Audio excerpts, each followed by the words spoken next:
powered by Riverside FM.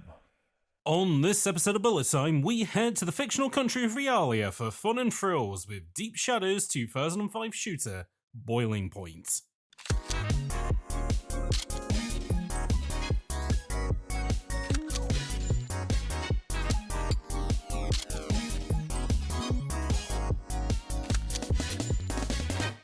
The first time I played Cyberpunk 2077 was that exact way, and mate was like, do you want to give it a go? And I was like, yeah, and he gave me his GOG password, which is very nice of him, and I gave it a go.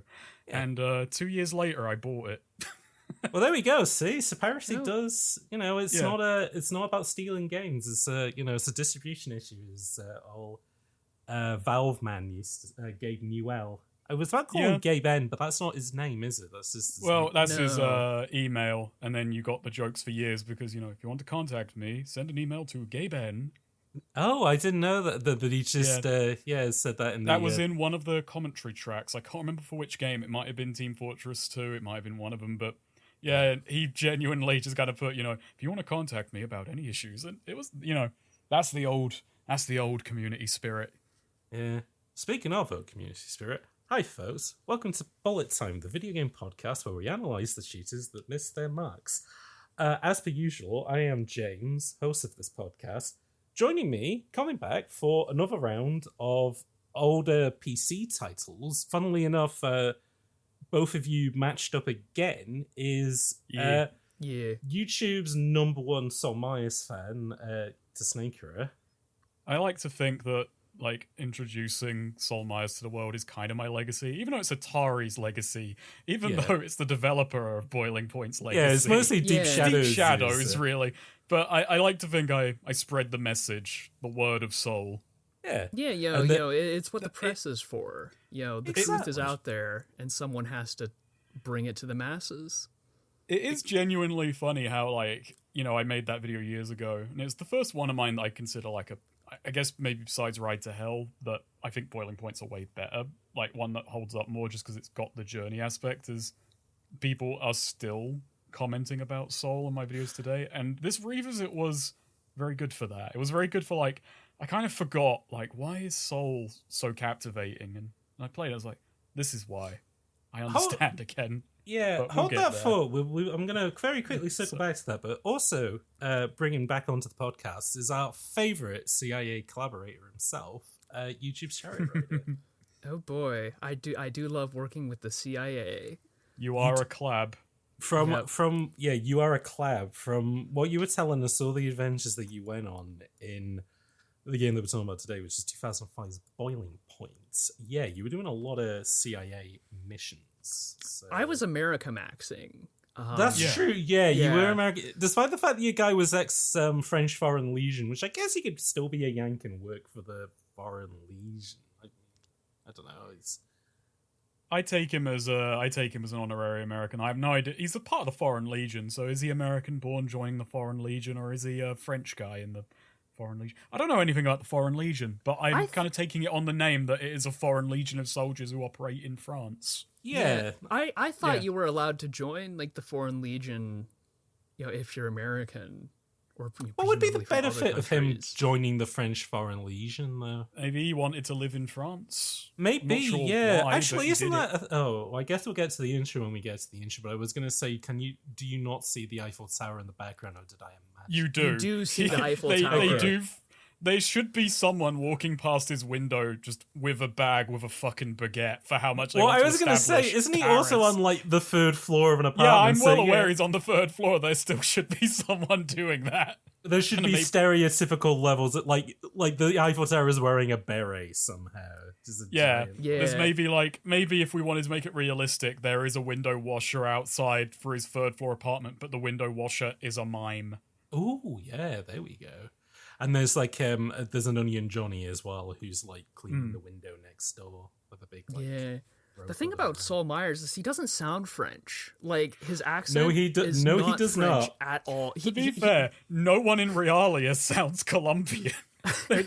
No one is affecting an accent in this game whatsoever. It's huffing ahead a little bit, but my favorite character from this game is, and you kind of get a lot of this at the end, but it's very obviously he's like, I don't know if he's a Realia scientist or whatever.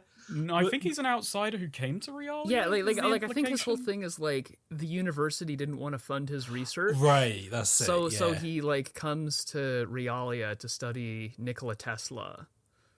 Right, the best place to study Tesla is Realia.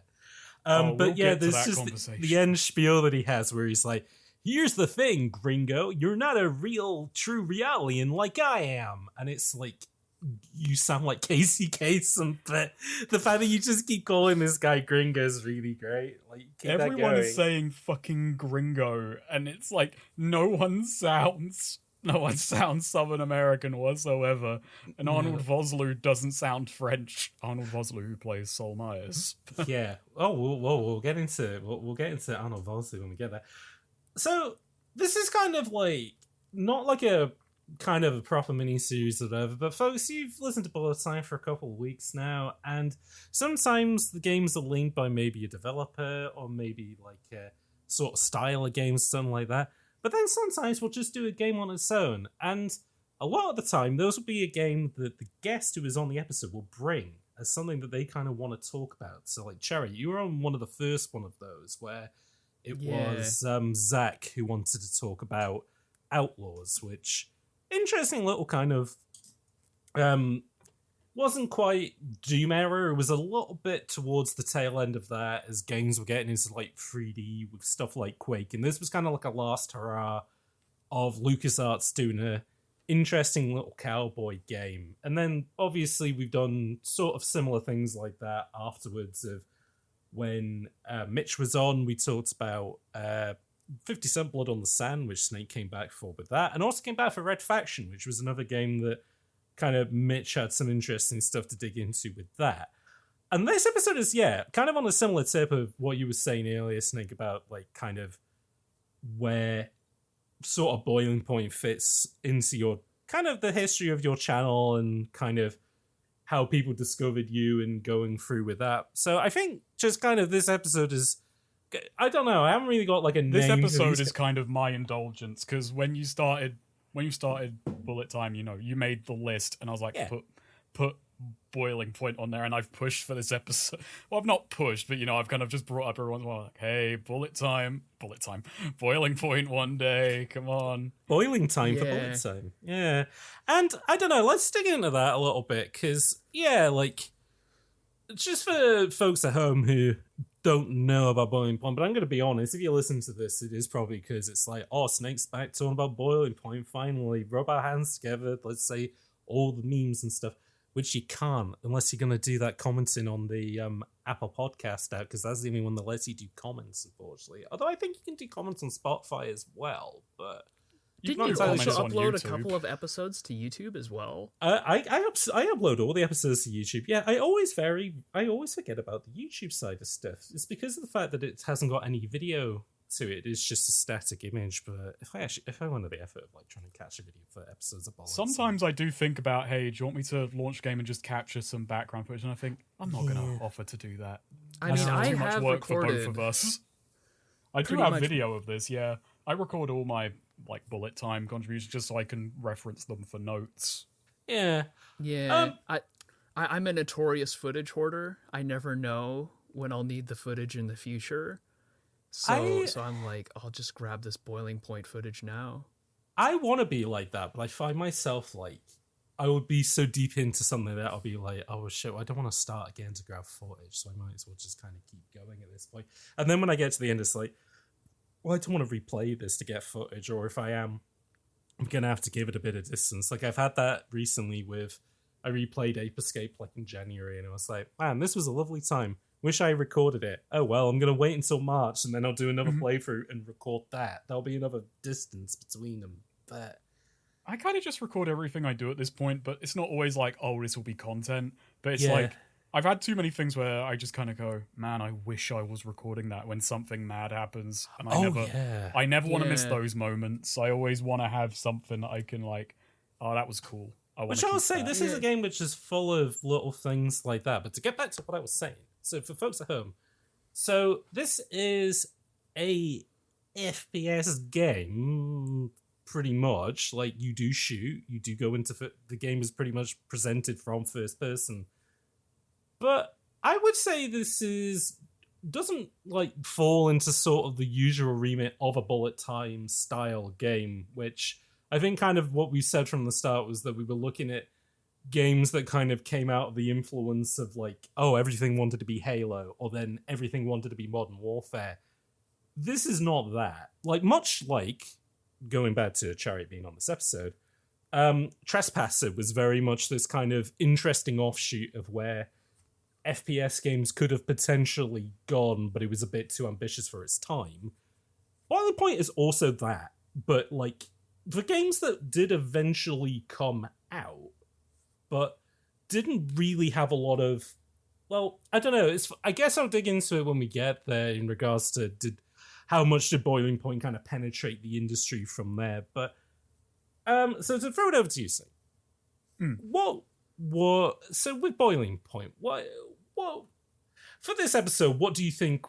Why bring it back? Kind of talk about it, especially if you've made a video about it beforehand. Like, I feel like I wanted to revisit it for years, and it was honestly like it just kind of ignited in me the moment you asked, like, "Hey, I'm doing this podcast," and you gave me the pitch of games that miss their mark, or kind of games that aren't very well heard of, or whatever. And I was like, well, I've got to make more people learn about Boiling Point, and this is an excuse to revisit the game and kind of just talk about it. And I don't want to say relitigate, because I don't know.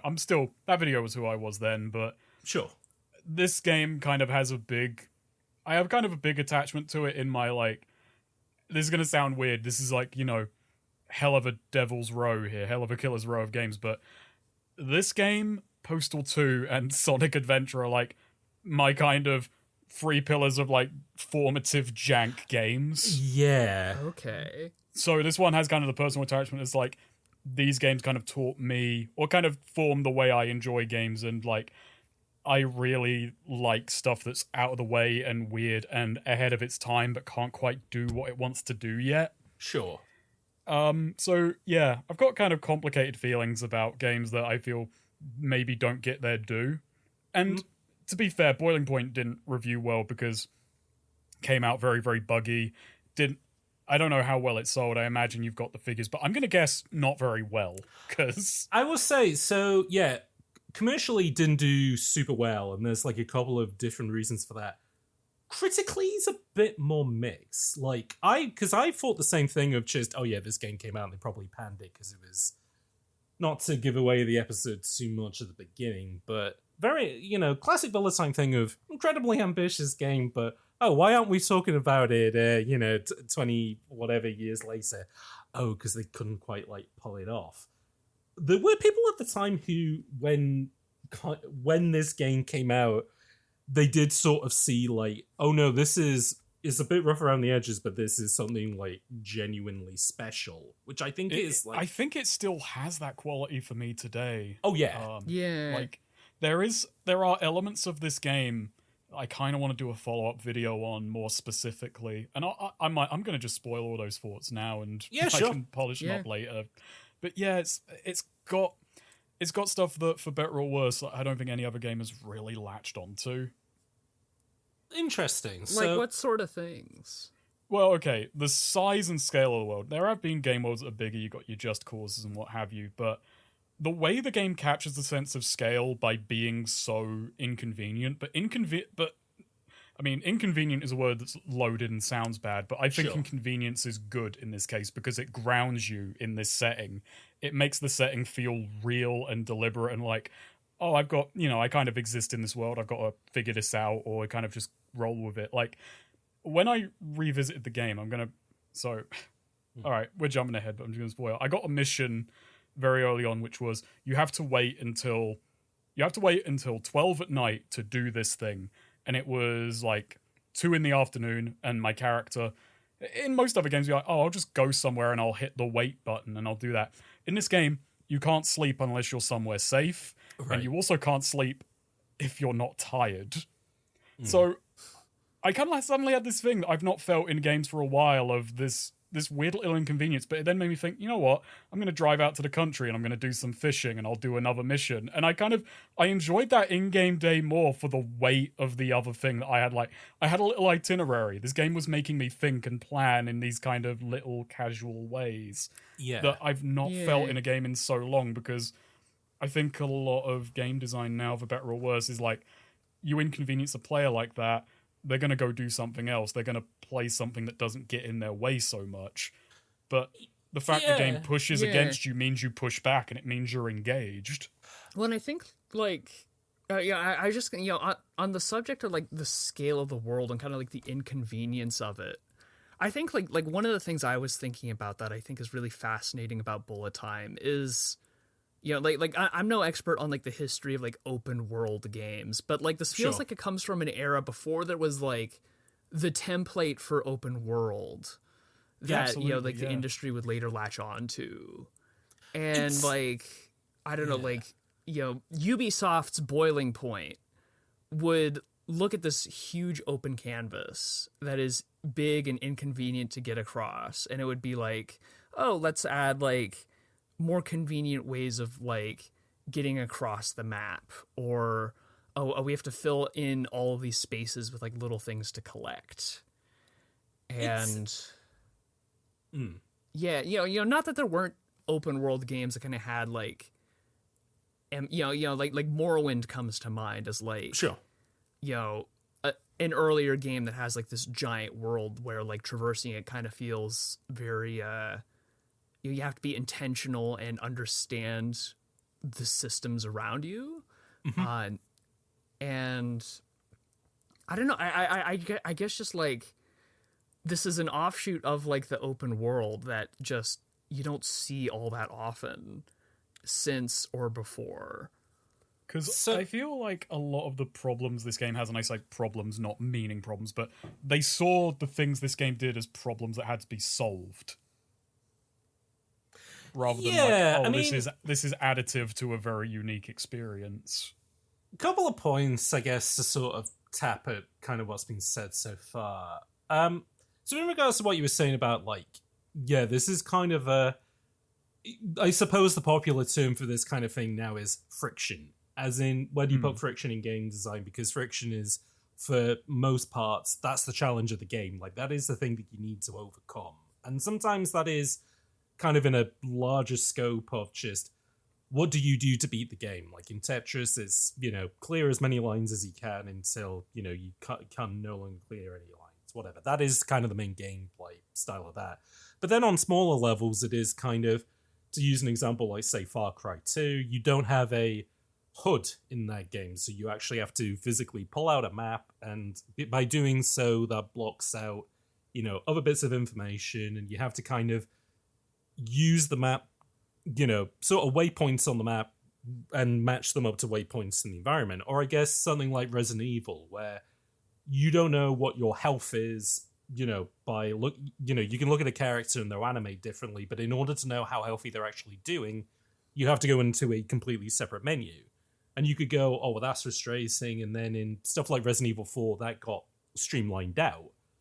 But the point of why it was designed that way in the first Resident Evil, it may have came from a limitation, but it built to the tone that they wanted, which is that feeling, that slight feeling of uncertainty that you don't quite know everything about what's going on. And I think, the size of Boiling Point is kind of a good example of that, because of what you said of, there have been open worlds that are as big as this, like Just Cause, but getting around in Just Cause is super smooth. And obviously that's not a bad thing, because, the Just Cause games... That suits the goals of Just Cause. Yeah, exactly. It's fucking awesome. You fly around in a suit. And much like driving around in Boiling Point, that suits the goal of that game, which is... And I guess maybe we'll sort of dig into this in a bigger picture in a minute, but, like, it's very simulationist, because to go to what you were saying, Chariot, about this is a very different kind of open world game, to talk a tiny bit about the development, which I would just say for the folks at home, and I don't know where I cut the conversation over, we were talking about sort of games development in satellite states, because this is also kind of new territory for Bullet Time in regards to, because we mostly cover, either American-made or British-made stuff, which there is a lot of history that is being documented and, still relatively easy to find. And most people, you can still, either they work in the industry or they're on Twitter and you can send them a message and say, hey, how much of this is true? Not so much for games development, especially in the early 2000s. I was about to say behind the Iron Curtain, but that's no longer the point because the USSR got dissolved.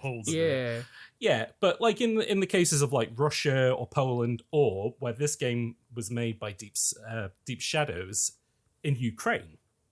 To shout out quickly, we do have a sort of private kind of little message board thing for Bullet Time, where a lot of, I would say, FPS connoisseurs and experts have been able to give us bits of information. And when it came to this episode, we did get like a few things that we were unable to find elsewhere about Boiling Point. And the thing that it's just highlighted was the fact that not only was the Ukrainian game scene like very small at this time, but it was also very connected because DeepShadows, weirdly enough, spun out of CSC. CSC?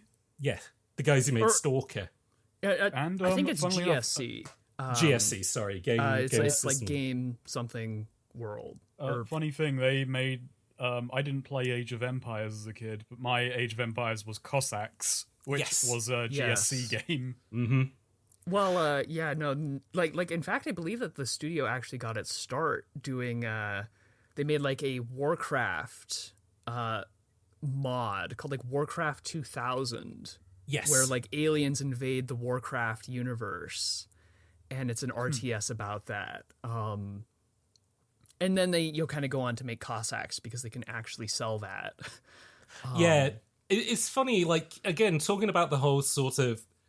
Not hacky, but kind of like the sort of Wild West period of these kind of countries where, there is no like straightforward distribution, for games that were coming from the West. So you could have something like a Warcraft 2000, which wasn't their IP, but, they were building an original game based on it and were, using that to kind of build up their own projects, which eventually is kind of what you get then with Boiling Point, which...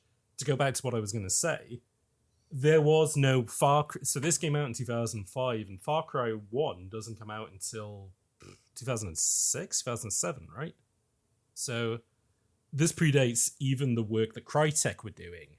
And their points of inspiration for Boiling Point instead are Grand Theft Auto 3 and Deus Ex. And when you play the final game, you do kind of see...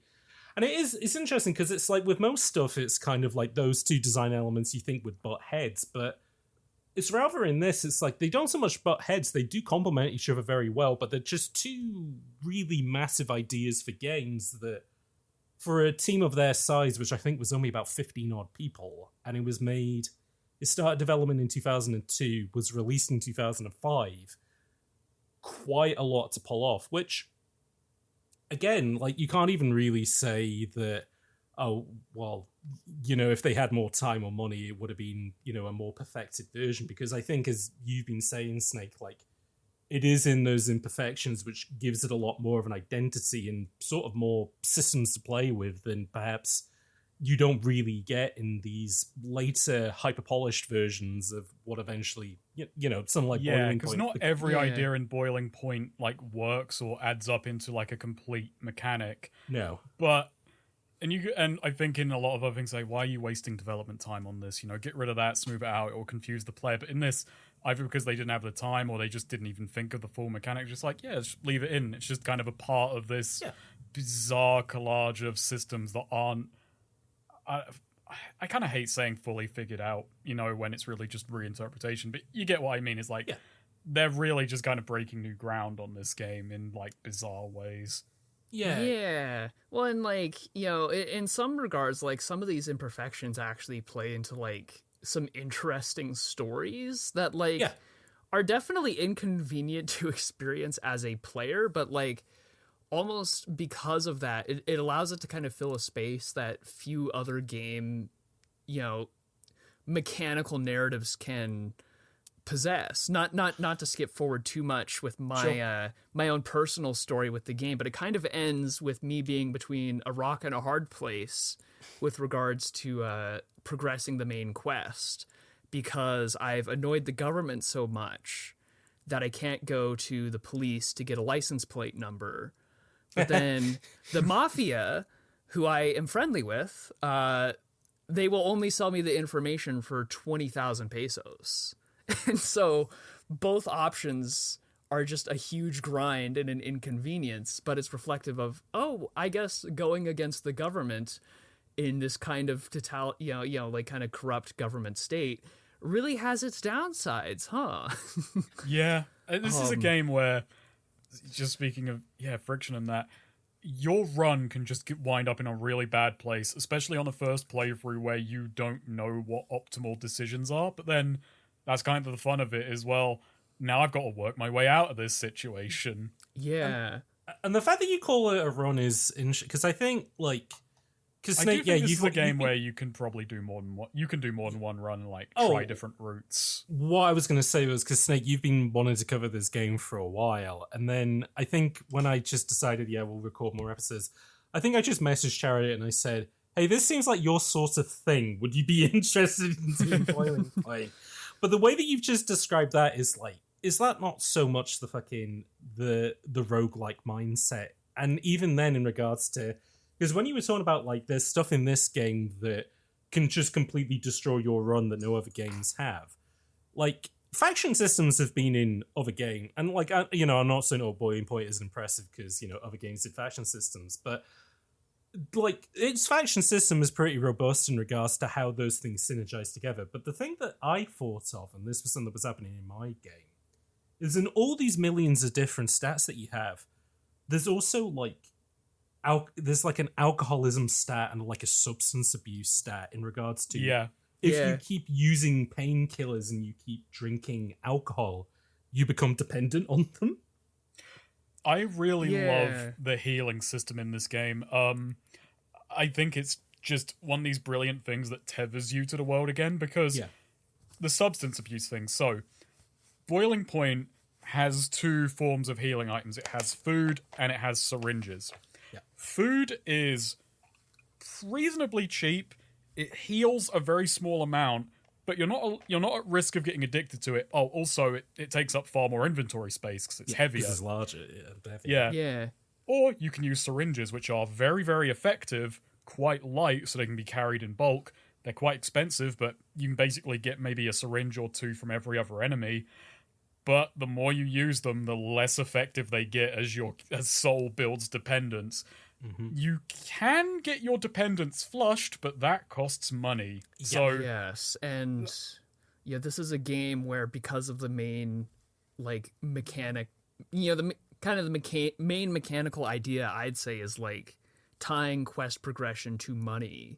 Yes. It makes any kind of payment really something you want to consider.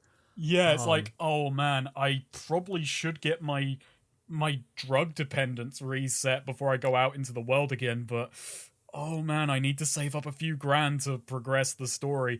And depending on who you are, that probably sounds like a hellish bit of game design, but for others, it's actual decision making. It's I feel and again, I think it's one of circle back to kind of what you said earlier in regards to, this is a game of its time where, compared to, quote, modern games, which are a lot more streamlined, you sort of crave the stuff a little bit more. I sort of think that, Boiling Point came out at the right time for people like that in regards to, when you think of 2005, you're about to go into the 360 era, which is, the streamlining era, for, lack of a better term, where you have stuff like Call of Duty, where... even the last visual elements of Quake are being buffeted out completely. And to the extent of when Deus Ex came back, it was more Dishonored with a slightly... with Far Cry's upgrade tree. But it was not an RPG for any intents and purposes. It was more of a cover shooter. But then, I want to say, kind of around 2010... games do then start to swing back in the other direction, and I wonder how much of that was just down to the fact that big boom of indie games. So, hey, you're not getting those kind of games from, AAA anymore. Well, don't worry, we've invented the survival genre. We've invented crafting. We're doing all these different things now where we're making these games a little bit meatier than what you're used to. Also, stuff like backwards compatibility is becoming a bit more robust. So, like, with the 360, you can play all the old Xbox stuff.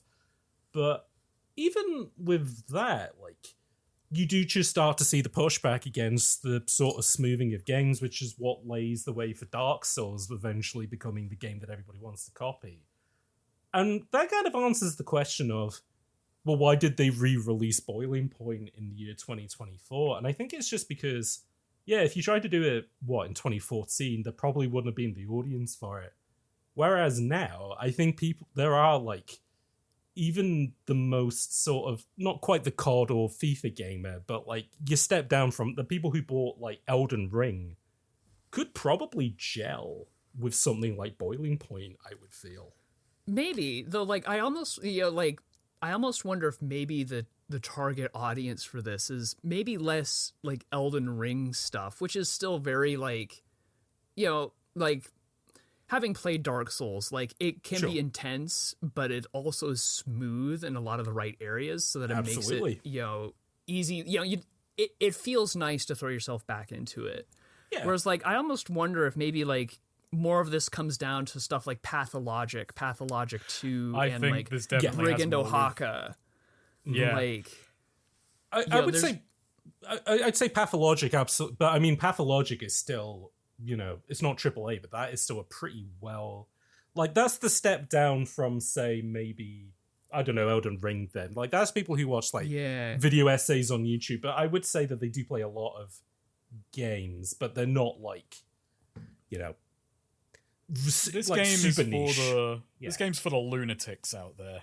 I wouldn't even say that. No, I would have said maybe 10 years ago that. Oh, sure. I would have said maybe 10 years ago that was the case. But I think at this point, gaming tolerances have kind of gone up again in regards to people are more willing to take the risk on something like a Boiling Point, which the only thing I would say is sorry, go ahead.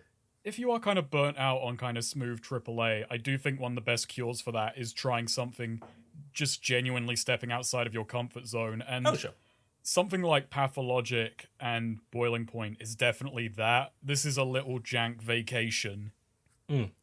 I will say, though, it is a shame that the re-release, like, I know we're celebrating jank, but that re-release is shit. Like, there's a line between charming jank and this is a crippled bugfest. Yeah, there's a fine line between haha, it's buggy and haha, it doesn't actually work. There's a fine line between the really funny patch notes, which contains such gems as the crossbow can no longer blow up the police station, and my saves have been corrupted.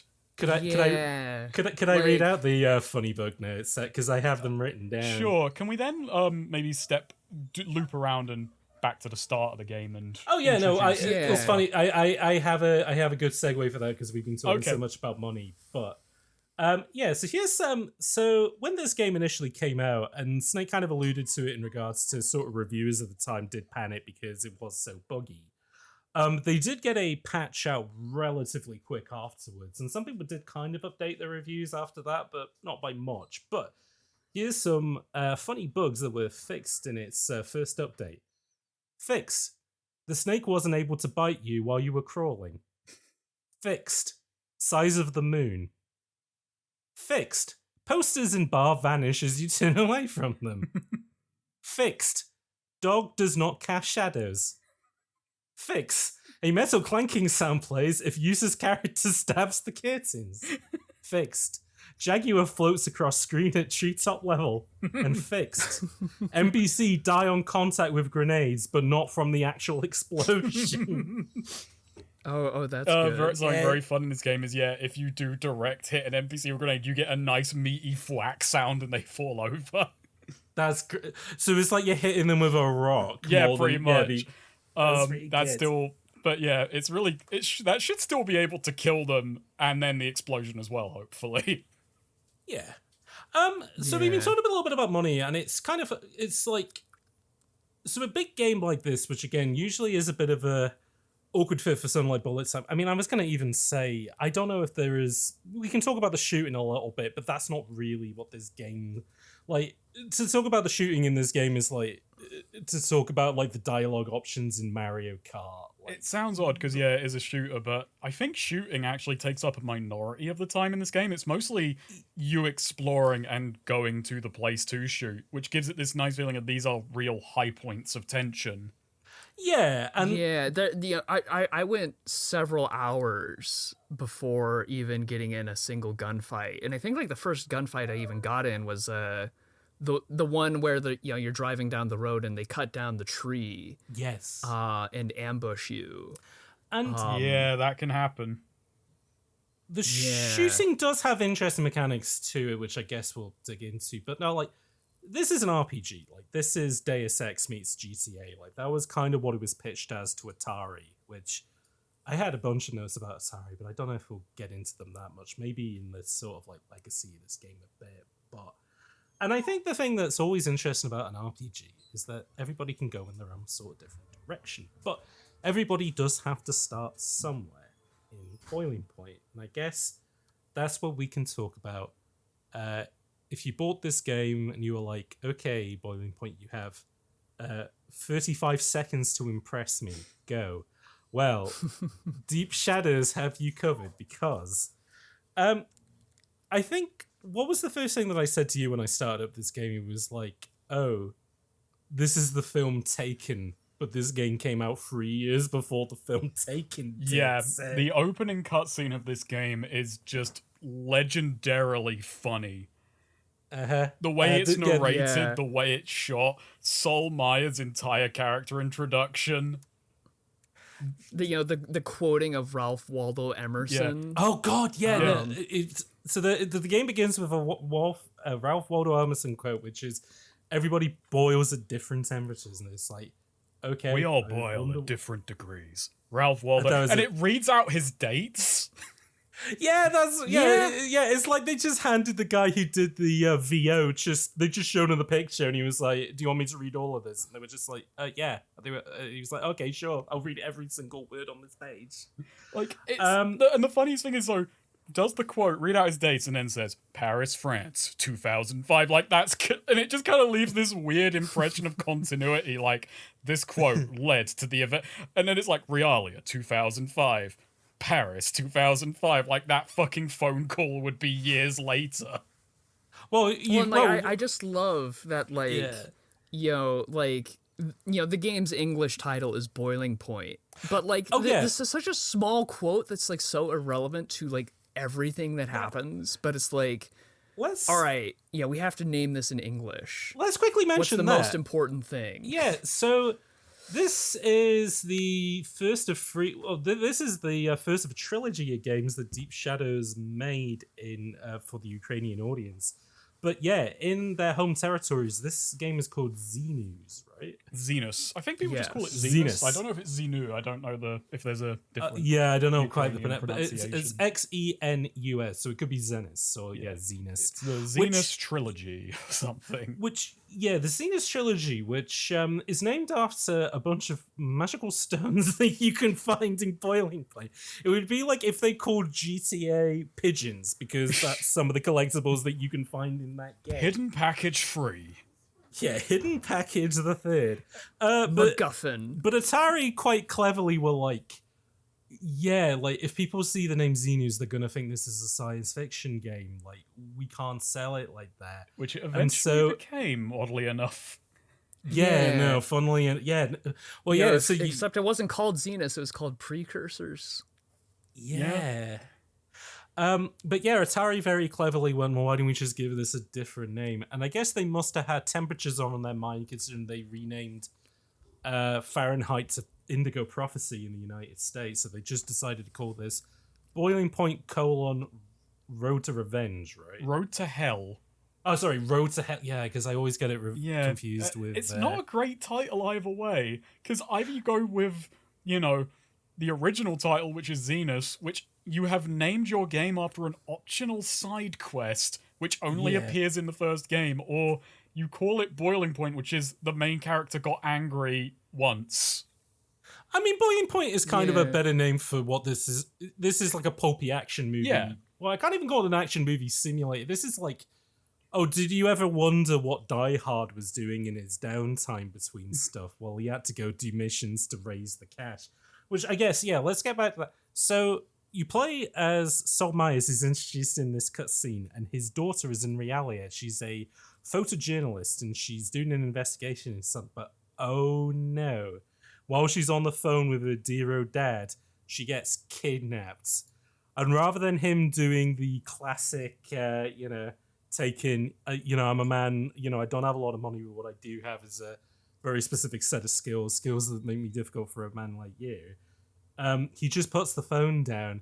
A giant bit of text comes up which says, Sol Myers has hit his boiling point. And with the entire poly budget that they could afford, which seemed to be like 1,000 vertices, an egg grimaces at the screen and then it explodes. I don't think Ernest effect could mug as hard as Sol does in that shot. So Snake mentioned this earlier, but Sol Myers is played by Hollywood hunk Arnold Vosloo, who you may know is playing Imhotep in The Mummy and The Mummy Returns, and that's it. I hope Arnold Vosloo remembers and is proud of his role as Sol Myers, because he deserves to be proud of what a great character, like in the pantheon of fictional dads. The weirdest thing is that in the credits, I don't think it even says he played Sol Myers. I think it's just a special thanks to Arnold Vosloo. What the fuck? Oh, yeah, really? that's What? very weird. That is bizarre. Yeah, it's very odd. Well, and like before we get too far, like Sure. I think the explosion effect is extremely funny. It reminds me of those like joke videos where people have like something going on screen, and then there's like that like stock car crash that people like will just play over the footage. It's very plug-in looking. Yeah, it's the same kind of effect. Snake, you should, after the fact, you should go and edit the Boiling Point intro where the explosion cuts to the Nostalgia Critic intro explosion. Oh, James, that's your meme, man. Oh, there we go. All right. You said it. I guess I'm gonna have to go make it. Okay. Yeah. I think that's the episode thumbnail now. What is the Nostalgia Critic? But I've replaced his face with Sol Myers. Or it's Nostalgia Critic exploding out of Sol Myers. Might be hard to read though. Yeah, that might be hard to put in a single image. You talk about like not having visuals to put on like the video versions of the podcast. They're just have that on a loop, like it's an old MySpace page. It's just you're on YTMND, and people are just feeling like ill because it's looped so much. Yeah, and it's like 50 squares of this just side by side. Oh.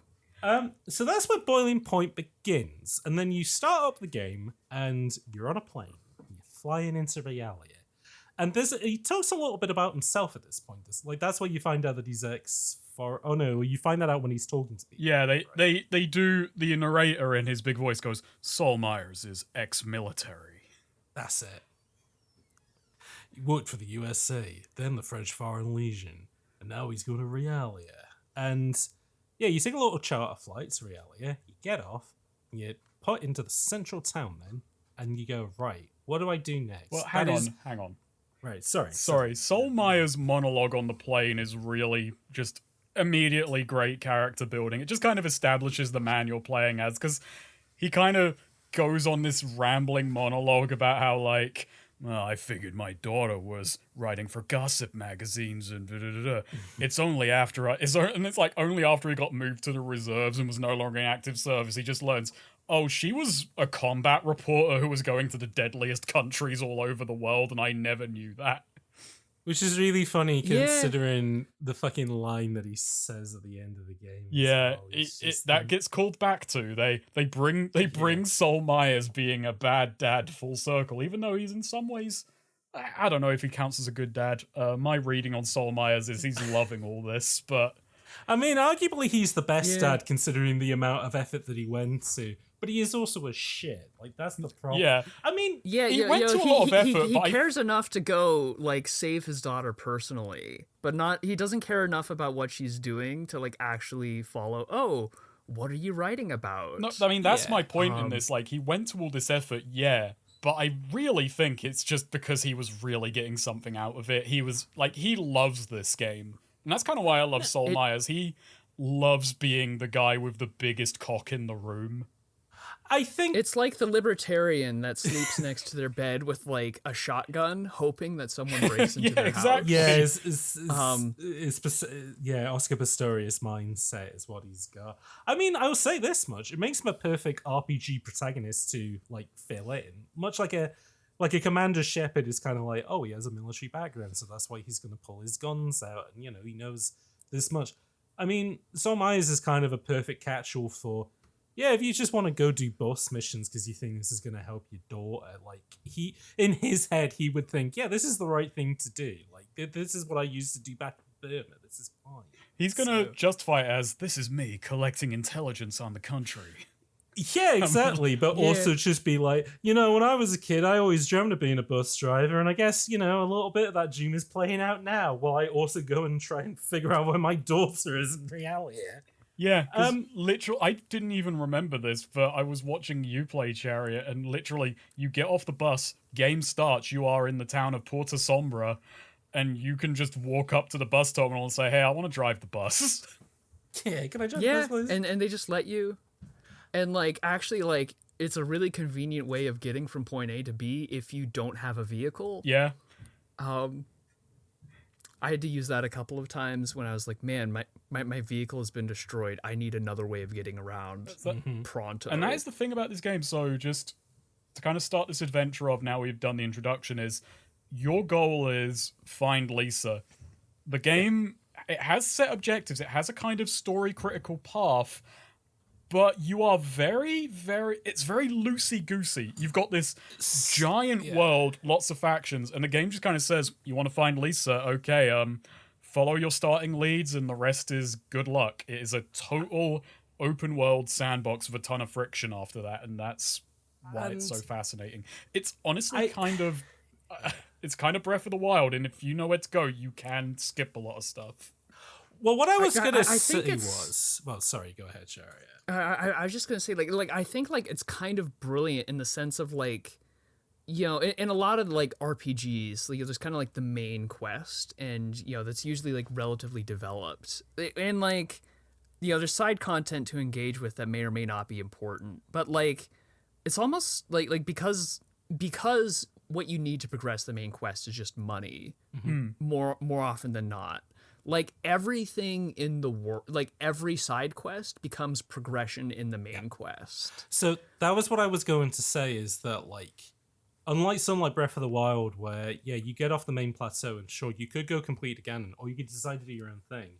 The game does give you a golden path to follow. Like it says, oh, why don't you go to the Dueling Peaks, and then why don't you go to Kakariko Village, and then Kakariko Village will say, well, there's the Four Beasts, but then why didn't you go to Zora's Domain because that's the nearest. The first thing that you can do in Boiling Points is, well, who's going to have the most information on where my daughter is? The mayor. Okay, I'm going to go towards the mayor then. And the mayor goes, well, I can give you information, but it's going to cost this much money. And you go, I haven't got that money. And he goes, well, I don't get, like, hey, you want to go get some jobs? Why don't you go to a bar and, like, talk to some of the militias, or, like, some of the people some of the job givers. So at this point, the game has already said, like, yeah, like, if you want to make progression, we're not really going to tell you how. You're going to have to figure that out for yourself. And even when you go to the bar, it's just completely flexible of you don't have to work for all of them. You don't have to work for any of them. You can just decide to work for one faction and maximize that as much as possible. Like, it's basically just said out of the gate, yeah, we're not giving you every path is the golden path. Like, it's just up to you of how you want to figure it out from there. The game that it reminded me a lot of at that point, funnily enough, with the whole faction thing, weirdly enough, was Mercenaries. Yeah, I can see that. I can see that connection. Not the same gameplay at all, but just in regards to like playing factions off each other, and like if you maximize with one, you get different benefits. But basically, your progression, like there is experience points in this game, but everything revolves around money, which I guess kind of makes it like describing this game, it may sound overly complex in regards to there's substance abuse issues, and there's like there's a giant world, and you have to blah blah blah. In regards to like tracking stuff, money is just the main one. Really. Like you don't have to worry about the too rest much is else. just you deal with it as it comes up. Yeah. But it's just like make a certain amount of money, and just however you want to do that. Yeah. Do you want to get it. drunk at the bar and sleep outside in your car, and then maybe go snap photos of the mayor for the policeman? Go do that. Yeah. That was my first day. Also a fishing trip. It's the newspaper editor, not the mayor. You can go to the newspaper editor. But you can go to the mayor and ask him, and he will blow you off. He'll totally fob you on that. He'll say, go talk to the police, which was really funny for me because I was there talking to the mayor because I was doing a job for the police to get incriminating photos of him. That's good. Oh, wow. And I think you can actually press that a little, though it doesn't help. You can be like, hey, I've got some dirt, and it's like, doesn't help, buddy. But sometimes dirt does help. That's true. Yeah. You can also pay the mayor, and then he'll proceed to do nothing. Yeah, he's a dick.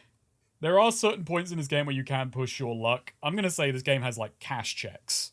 Or cash gates, maybe. Toll booths. It has a literal toll booths. Yeah. But sometimes the game will let you push your luck in dialogue and say, I'm not paying you, you son of a bitch. And the game will roll over and they'll go, okay, Soul, don't kill me. I'll tell you what you want. Sometimes. Huh. I was gonna say, is that generated by it? Like, if you've built enough reputation, like, do you do that? And here's the thing. So let me tell you about like my first proper run of the game and how sometimes faction relations play off in clever ways. Because I felt really clever when I did this. On the run I did for this podcast, I went government. But when I played this game years ago, I started off with the communists because I thought it'd be very funny. So I joined up with the revolutionaries and I ran a few missions for them. And I figured, hang on, my job is to get in good with Don Pedro. Let's go work with the Mafia guys. And if you do enough jobs for the Mafia, you can eventually ask your Mafia mission giver, hey, have you gotten in with Don Pedro? And he'll say, yeah. And basically the first big objective of the game is get into Don Pedro's villa because Don Pedro is the last person who Lisa was seen kind of working with. Don Pedro's men took her away. So that's your first big objective. And you talk to the architect of his villa, you talk to several people, and it's basically, how do I assault this villa? How do I break in and get a word in with Don Pedro? Or work with the Mafia for a bit, get one of the Dons to put in a good word, and you can just drive in there with no fuss. Yeah. Like, you can just totally skip a bunch of, like, checks by kind of putting two and two together faction-wise and going, hey, if I get in good with the Mafia, that might work to my advantage with this guy. Yeah. You can avoid doing what I did, which was just paying $5,000 for access to the secret entrance to Don Pedro's villa. Yep. Or which is you can get pretty expensive. It's pretty expensive. Or you can get a boat and drive up to the jetty and assault the mansion from the back, and that saves money, but that means you're going to get in a gunfight. And I don't think this game has bad shooting, but it's an interesting shooter where shooting often feels like the last resort if you can avoid it, because it's quite costly. It's fun, especially but with how it filters into your relationships. Yes. Mm-hmm. Like, I chose not to do the boat assault because I was like, ooh, is it a good idea to make enemies of the guy who I need to get information from? Probably not. No. Yeah, because a gunfight can very quickly spiral into, you kill a guy and that's every kill is a hit to your rep. Unless you stealth kill, but that's tricky in itself. Going to say with the shooting as well, because this is an RPG and because it's like they do want to encourage you to do other things, it has got it has got weapon degradation to it.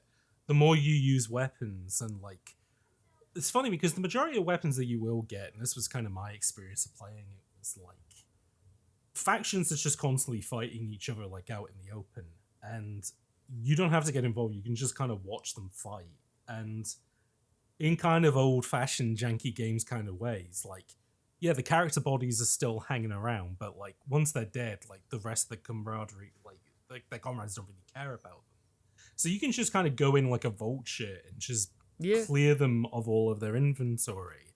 And like that's a decent way that if you just want to build up firearms for just you want to like blitz a mission by just blowing through it, like that's a way of doing it. But because they're all used weapons, they have like higher levels of degradation, which means that eventually, yeah, they stop working as well as they did when you initially had them, which is, you know. That's kind of something I think this game kind of nails in its inconvenience that I think other games struggle with. Even Far Cry 2, because weapons are so replaceable in that. In this game, I think if you buy a gun, because of the material investment and the fact it's got like 0% wear, which means it just won't jam, you know, not for a long while anyway, not till it accrues some damage. Yeah. It's like, I felt playing this, I got really attached to my equipment. Yeah. It's like in an RPG where it's like where you get you loot a large med pack or something from an enemy, but it's like, oh, I don't want to use that unless it's like a really special occasion. And again, with weapons in this, it was like, yeah, you want to save them for like the big, you know, you want to save your best for like the big missions as much as possible, which, yeah, it's like a really different kind of, again, to compare to like other shooters that we've talked about on this podcast, is a very different mentality. It's more about like coveting your guns as like, well, I mean, the nearest thing it reminded me of was like MGS5, where, you know, every gun in there is like this really important thing to have, but you're in this world where, as much as possible, you just want to avoid you know, you only really want to do shooting when you have to, but for the most part, you want to play a bit more cleverly than that. But you can also go for a kind of like a scavenger build and just like nick stuff as you see it, you know? Yeah. There's a game I played last year that I found did a really interesting version. It's not a shooter, but I am just kind of now thinking about games where I was like, oh, I really care about my equipment. And it's called Colosseum Road to Freedom. Oh, funnily enough, Road to Freedom, fucking hell. We're on the road to a lot of somewhere roads today. Yeah. Oh boy. But when all roads lead to hell, more roads. Yeah. That game has an equipment system where you can go into the in-game shop and you can spend money, but money can also be spent on healing, which is very expensive. And if you lose a bout, you lose all the equipment you took into that fight. So the game is kind of constantly on this question of, do you want to go into a fight naked, which means you're not risking too much, and it means if you loot enemy equipment, you can leave the arena with it and sell it for a little extra money, or are you going to take your own stuff in and kind of gamble like, oh, this might be a hard fight, I'm going to need to break out, you know, my favorite sword for this one. And I think Boiling Point and this game kind of, that was a total sidetrack, but it kind of gets into the thing of, I can't think of too many games where it's like, oh man, I really don't want to risk my car, I don't want to risk this. Like, whenever I pull up to a mission in this game, I park my car like a good 200 meters away, because it's like, I don't want it getting hit by stray fire, because, you know, repairs cost money, and money is very valuable to progress, and I've only got so many tires, even though I did learn, thanks to the bus system. We were streaming on Rise, whenever you do a bus mission, you can just steal a tire from the bus and put it in your own car, and it's like, I'm just stockpile tires. Yeah. I was also looking at like a game FAQ because I was trying to find like a bit of specific information about a particular quest line. But like one of the things that like the game FAQ mentions is that you can go to like the car dealership and just take all those tires for free. What? Oh my god, that's good. And so like that saves you money having to buy tires later, or you can sell them, or like you do whatever you want with the tires. There is something very funny in White Gold, which I doubt we'll ever do, so I'll just say it now, but a midpoint in the game, late in the game, there is a military base, and it just has racks of firearms that will respawn, but the guns technically belong to no faction and are totally undamaged, so a good source of money is to just drive back and forth to this island, get all the guns and sell them. And it's like, it's just boring, but it is probably the best source of money that's kind of easy in the game. Oh, by the way, if you think this game is bad about fucking, you know, cash gates, White Gold is even worse. Right. Because White Gold doesn't have random events coded in, so there is a somewhat more finite amount of money, and the cash gates are even higher sometimes. I was Oh, gonna no. say then, so does White Gold very much like it is built on this? Like what Yeah, they did in it's Boiling the same Point. engine, but they didn't have the Atari money anymore, and they were Oh. and they were jumping between two projects because a lot of their time was also going into precursors, which was also feeling the loss of Atari money. Ha, yeah. So Boiling So Point there is was the roughest but most complete vision of this kind of FPS RPG that they got to make. interest. So it's the roughest, but it's also that's interesting. So what? So the other games are They're a bit smoother technically feeling. more competent, but just not as fulfilling. As They Boiling feel a Point, I bit guess. smoother. The mechanics feel. You can say it, Boiling Point, it feels rough to play. It has that kind of Yes. thing where you don't control very smoothly. The aiming feels cheap. God, it's one of those things where I'm not good enough with my words to really put across, but there is that you know it when you feel it kind of feeling of, oh, aiming in this, it's a bit snappy. It's a bit hard to kind of put your sights on anything. Whereas White Gold, it's definitely like they ironed out a lot of the control issues, but they didn't have the money to kind of make it a better RPG at all, or flesh out the world or the missions. I mean, that's kind of my big thought on this. Is just sort of like, I think like Boiling Point is like it's an undeniably interesting game, and like in regards to how much of the stuff that he was doing before, like again, this game not only exists before Far Cry 2, but it even exists before Far Cry 1. Which when we were talking about Homefront: The Revolution, just like how many games of this era were defined by, oh, giant jungle environment, and like is going to have all of the juice that being in a big jungle. Well, I mean, I think we even talked about it with Trespasser, which is Yeah. boom, big demo thing is, hey, look at our big cohesive island, and you know there's wild animals over the place. Fucking Boiling Point is also full of wild animals. Like, Yep. that is another system that is Yes. on top of this game, which is super interesting. It's one of the funny things The, you can the, be. the only ones I ever encountered were snakes. There are Yeah, also though supposedly there are swarms of jaguars. There are also swarms of bees. Oh, interesting. Ooh. Yeah. I never bumped into bees.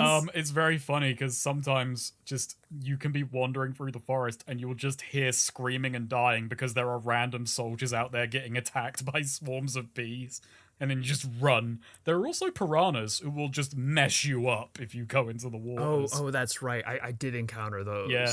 Oh, yeah. If you try and do some fishing in this game with your gun, you got to be quick to avoid the piranhas. It's pretty good.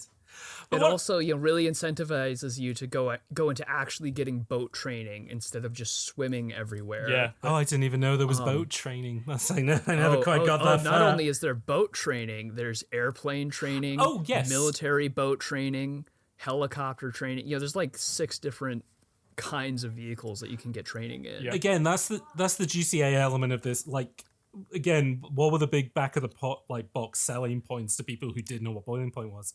Yeah, you can drive cars. You can also fly planes and helicopters and boats. And it's like, ooh, all of this in like a big open world game. That's exciting. And I don't know. It is like, I think it's one of those things that it's, you think of that Halo quote.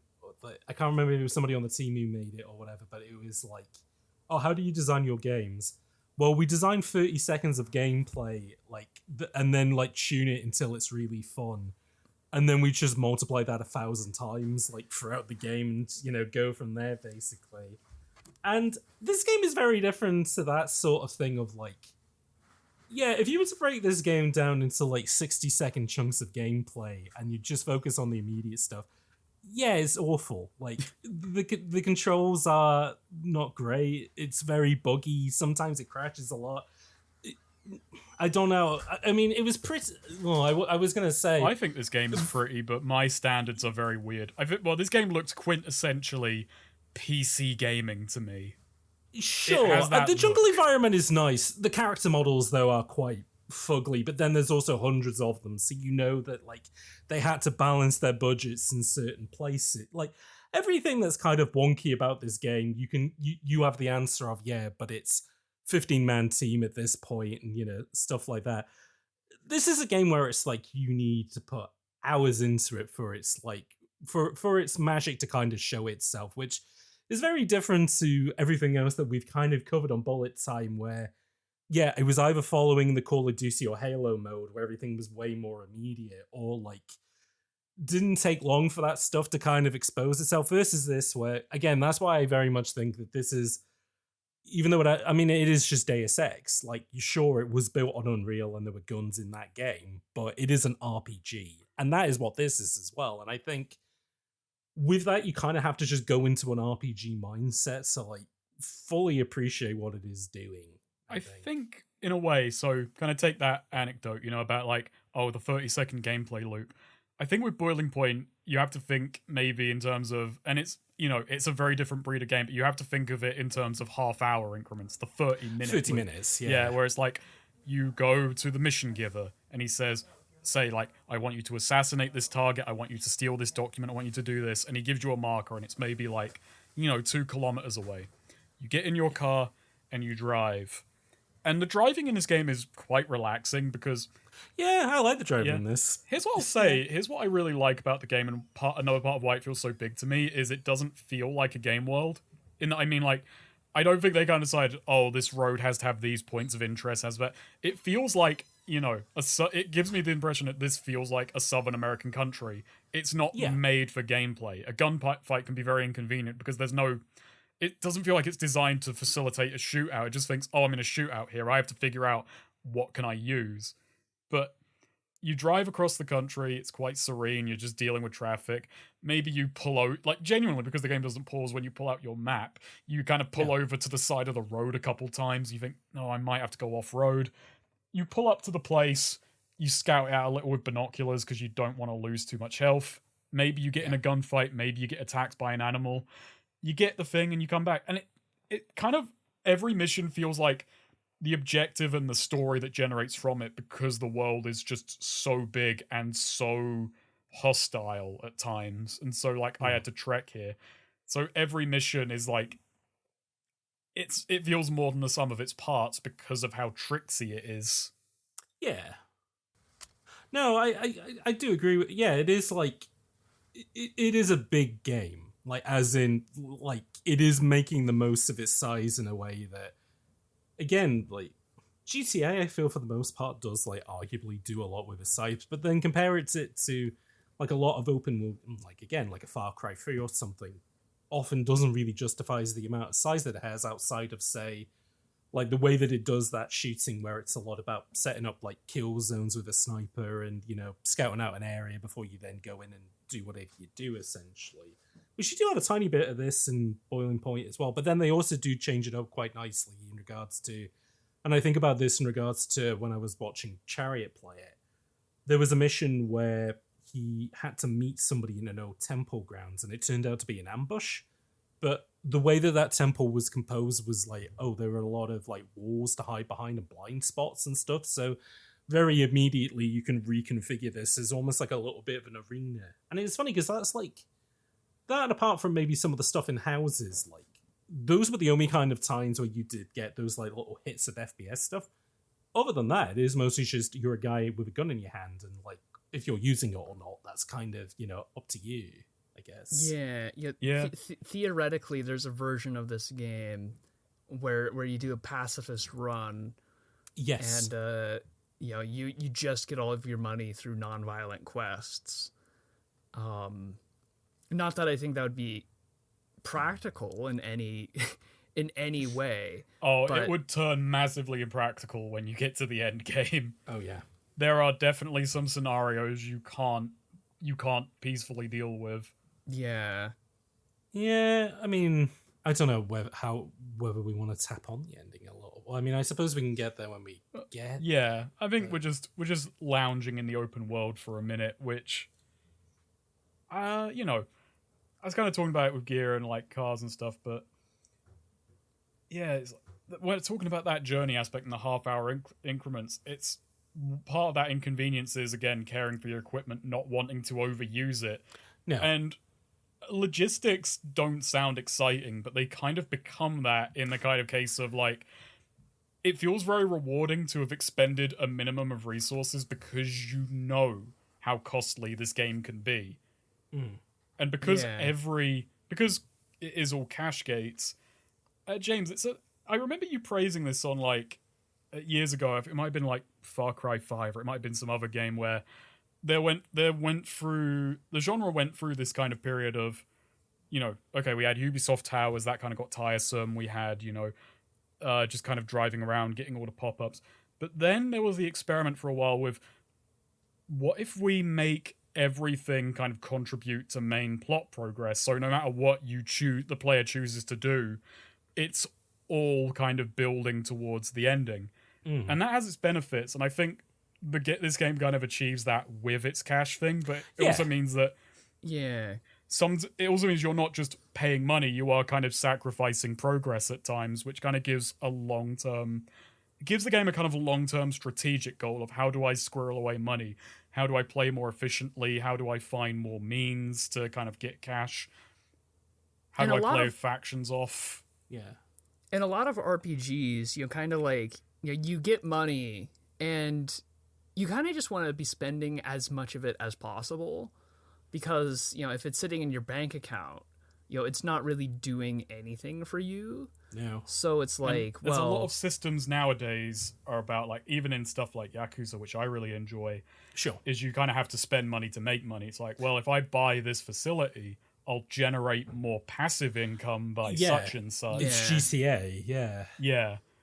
So the game has kind of encouraged you to throw away what you have now in the hopes of bigger gains later on, which Boiling Point is not. Boiling Point wants you to be miserly. What I was going to say as well is that in regards to just this being an RPG, again, Deus Ex is science fiction, so that adds like a lot of stuff like, tech points or whatever to upgrade yourself, which is kind of difficult to explain. And then in like classic, RPG stuff, there's like magic systems or whatever that you have to tie your head around. This is for all intent. I mean, this game is set in the year that it came out, 2005, and it is very much like a rip from the headlines kind of adventure of guy goes to South America and becomes a gun for hire, basically, to raise money. And the fact that the main system is just money is like just something that you can get your head around in a way that, again, makes this a lot more approachable than I think, again, like when you describe this game, it could come off as quite, this is quite systems intensive, but it's a bit more like approachable than that. I would say Chariot, a little bit like Balatro, why that game's doing so well, because that is like, these are it put in real life terms, which I kind of get those. So. Yeah. It's a very, I think, like, oddly realist and cynical worldview is that, hey, how do I save my daughter in this corrupt South American nation? I need to pay off the right people. I mean, that is, it is funny, and I think of this a little bit, and I was going to say this earlier when thinking about Saul and like how he's written as a character.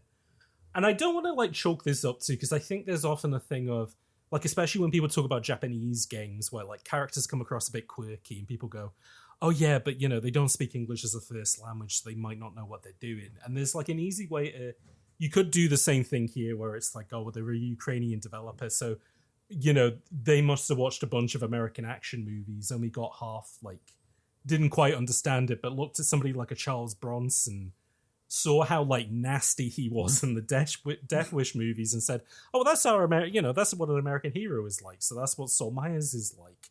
But again, I think if you need to do a narrative like this, and that's why I was thinking so much of Mercenaries, you do have to have a character who is a little bit dark in some places in order for what is essentially this kind of modern power fantasy to work of. In the Elder Scrolls, it works that you live in a fantasy world where, there are no rules and whatever. Or like in a science fiction game where, you might be on an alien planet. This is like the only kind of world that you can get, which is probably why Ubisoft set so many of those Rainbow Six games in like unnamed South American country. This is what this game's doing in a similar thing. It's funny, actually.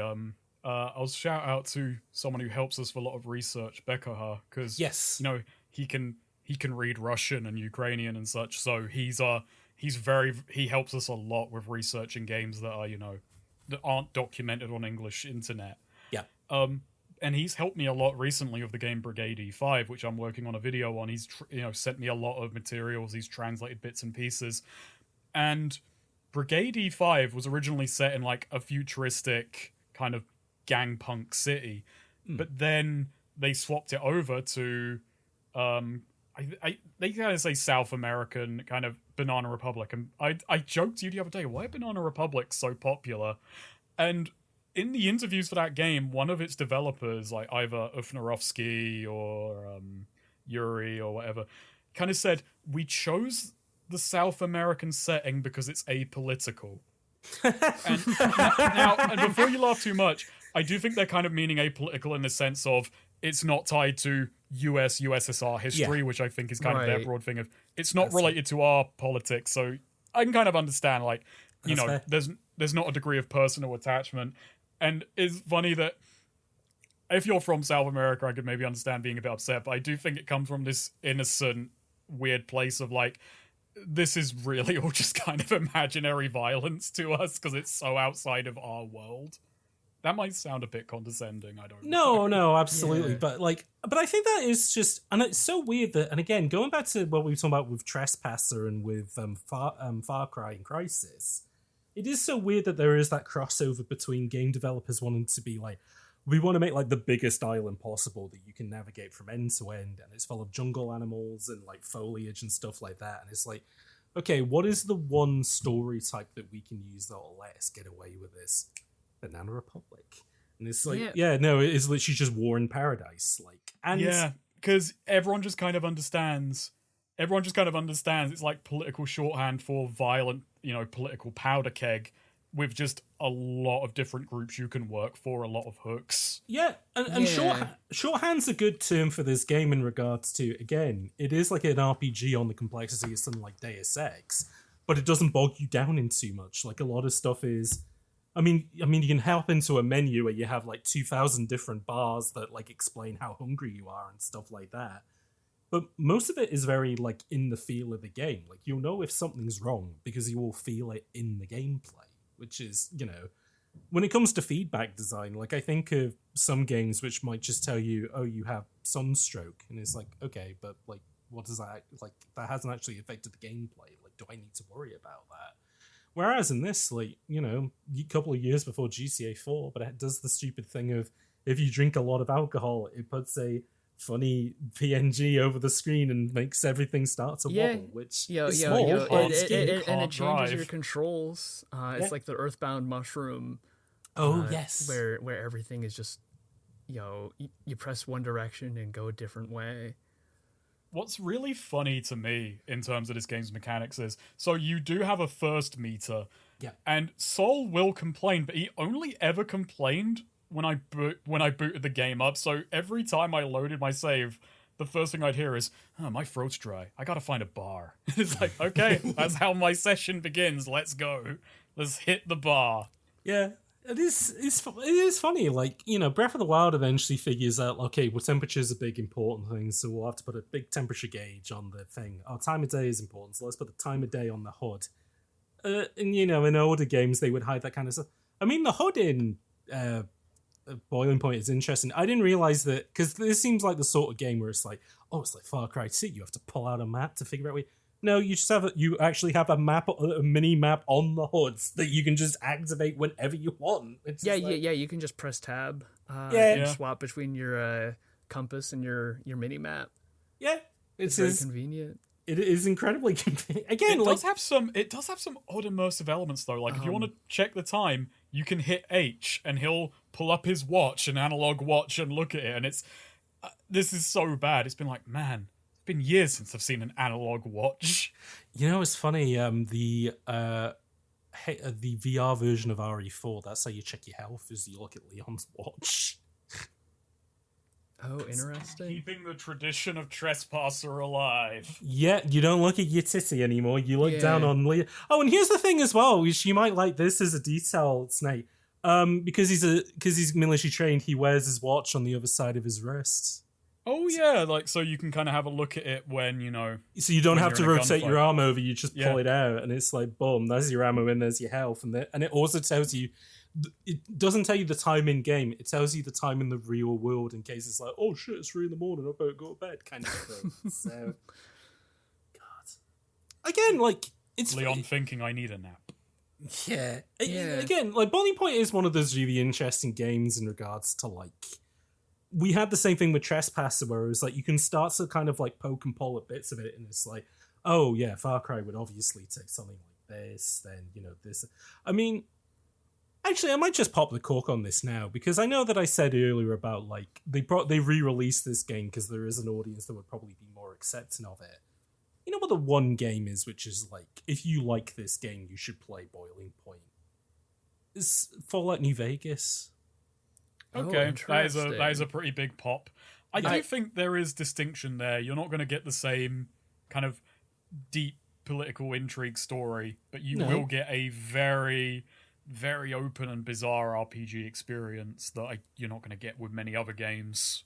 I can see what you mean with like, Fallout New Vegas does have a lot of faction relationships to manage of like, you have to manage kind of like Mr. House, and then like, the NCR and Caesar's Legion, but then like also their relationship with a bunch of other minor factions. Yeah. But yeah, no, I will like say, this game has better combat. Boiling Point has better shooting. Well, but that's the thing as well. It's like, well, New Vegas is a funny one because it's built on the engine of Fallout 3, which was designed as like FPS first. Like you're looking at stuff down the barrel of a gun, but then you can go into VATS. I mean, Boiling Point doesn't have anything like VATS in it, but it does calculate like headshots and leg shots and stuff like that. Even on your character, it shows you if you're taking like leg damage or whatever, and that slows you down. But and it introduces the worst head bobbing in any game, like genuinely sickening. That's like it gives you an actual reason to like repair your legs beyond walking faster because of it is real genuinely world nauseating. Yeah, but that's immersion, baby. Absolutely. But then New Vegas does have those weird little details, like you can get addicted to drugs in that game, or like you can become an alcoholic. And like, it does, like the level of writing. I mean, I wouldn't say one's better or worse. I mean, you could argue, Obsidian had more money and whatever, and they had like a team of 100 people, but they just did like the tones of the game are different. But I think if you kind of like, especially if you're somebody who's into modded New Vegas, like you're putting in all the survival elements and stuff like that, you would jam with Boiling Point, I think. And again, something that Boiling Point has that New Vegas doesn't is vehicles, which again, I know you can mod those in, but like just in regards to kind of prepping yourself for those kind of experiences. And again, like I think New Vegas, I mean, 2009, 2010, that game came out 5 years after Boiling Point. But at that point, that game hit at exactly the right time with people who were starting to feel a little bit like games are just too smooth of a drink at this point. I need some with a bit more friction in the places that I like. And, Far Cry 2 tried to do this, but like at the time it was maybe a bit too early to pull that off, which is why Ubisoft go back to the drawing board and Clint Hawkins say, well, all the systems work, it's just we need to make this a bit more approachable.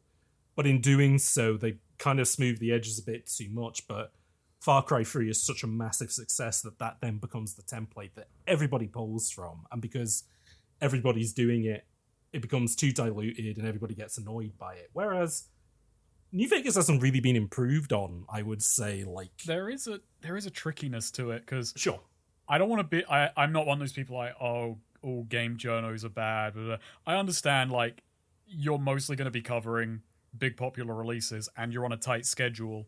Yeah. So there's a reason why smooth mainstream games review better. And I do think part of it is just they don't inhibit you as much. Whereas the thing about Fallout New Vegas is it reviewed worse than 3. It wasn't as immediately appealing, but its fan base kind of grew when the people who would get it had their time with it and could say, no, here's what it was really doing. Here's what... Yeah.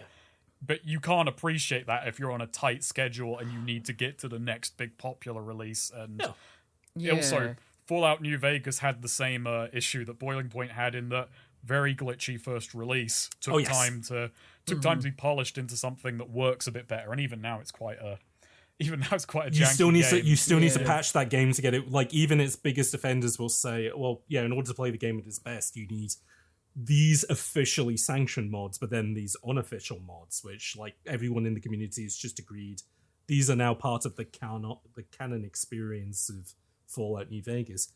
Which again, with Boiling, I mean, it's interesting because Boiling Point hasn't. I mean, Boiling Point isn't Fallout. Like Fallout is such a massive IP that of course it was going to have that big swell of fans behind it in a way that this. Yeah, this is like this is the little game that couldn't. Yeah, right. And it's like Fallout Oh, definitely not even benefited. Fallout New Vegas definitely benefits from having like the writing staff of the Fallout, exactly. isometric games, and so like it's able to make its like political commentary and insight like a lot more interesting than like like the most political conversation that I've had in Boiling Point was with the guerrilla. There's like the party ideologue.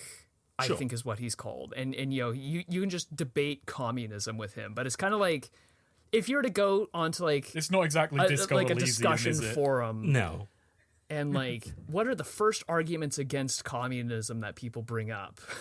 It's like literally all of those. It's like, well, don't all these communist countries kill a lot of people? Which Saul Myers is not the guy to have a debate on politics with because the man is Saul Myers literally idiot. just has the line of just like, what is it? Where it's like, me communist as long as you're paying, comrade, haha, or something like that. Yeah. Which again, like, I don't want to say like, oh, that's a weakness of the writing. They just knew exactly what tone they were going for. It's like pulpy is what Boiling Point is what Boiling Point is. That's what I kind of love about. So you can make there have been a lot of arguments over the years against the voiced RPG protagonist. Here's the problem with the voiced RPG protagonist: they're not Saul Myers, the one good voiced RPG protagonist. I was about to say JRPG, but I don't know why. Yeah, when are they putting Saul Myers in a JRPG? You put him in Final Fantasy, he'll solve everything. He should put be the merc that they hire in 7. Forget Cloud, get Soul. They should put him in Rebirth. Like they should put him in Lisa the Painful, because that's like he would fit like a glove in Lisa the Painful though. That's the thing. It's another game about rescuing your daughter. But also with drug withdrawal mechanics. The thing is, though, Brad is kind of, sad, and he sees, like, saving the girl as his great second chance, whereas Soul would just be like, I'm enjoying killing everyone on the way to this girl. Well, this is great. Yeah. It's the thing that I always... Banging. Like, people always say to me, oh, should I play, like, what is Lisa the Painful about? And it's like, it's like... If Earthbound is about kids, Lisa the Painful is about, like, the adults that never quite grew out of being children. They're just, like... Everyone's, like, an emotionally stunted man in Lisa the Painful. And how that... and whether that means you're Brad, where it's like, oh, I'm a guy of violence, that's how I make the world better. Or you're just guys who are, like, weirdly into, like, arm wrestling competitions. Or like, everyone's a Danny McBride character, which is why that game is so... incredible. And again, you could make the same argument for Saul Myers, is that, like, you have to have a particular genetic makeup to decide one day, you know what, my daughter got kidnapped while doing photojournalism. I'm going to go and reinvent myself as a soldier of fortune, however that may look. So, yeah, let's finally talk about Soul, because Soul is one of my favorite characters, because he is such a bellend. He's a cock. He is a cock. He is horrible. I love him so dearly. This is why the title, the British title, the English title, whatever, doesn't make sense to me. Because Saul Myers is about to hit boiling point, and his face explodes. But for the rest of the game, he's having a lovely time.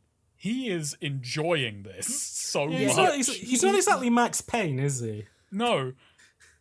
He does not begrudge the loss of his daughter whatsoever. No, he keeps introducing... He has a running bits of, like... all of my friends back home call me the Red Menace. Oh, yeah. That was what I was thinking. My favorite one is... I don't know if you got this one, but if you do, like, the... I think it's either the Guerrilla or the Mafia, like, airport missions, which... Oh, you couldn't find those. The game didn't flag them. I never found those in time. So, I did some other Mafia missions, but not those. But the great one is, like, you have to defend an airport at one point, and it's just... man, you are scraping the bottom of the barrel. Yeah, he has this bit where he'll introduce himself with, my friends back home call me X.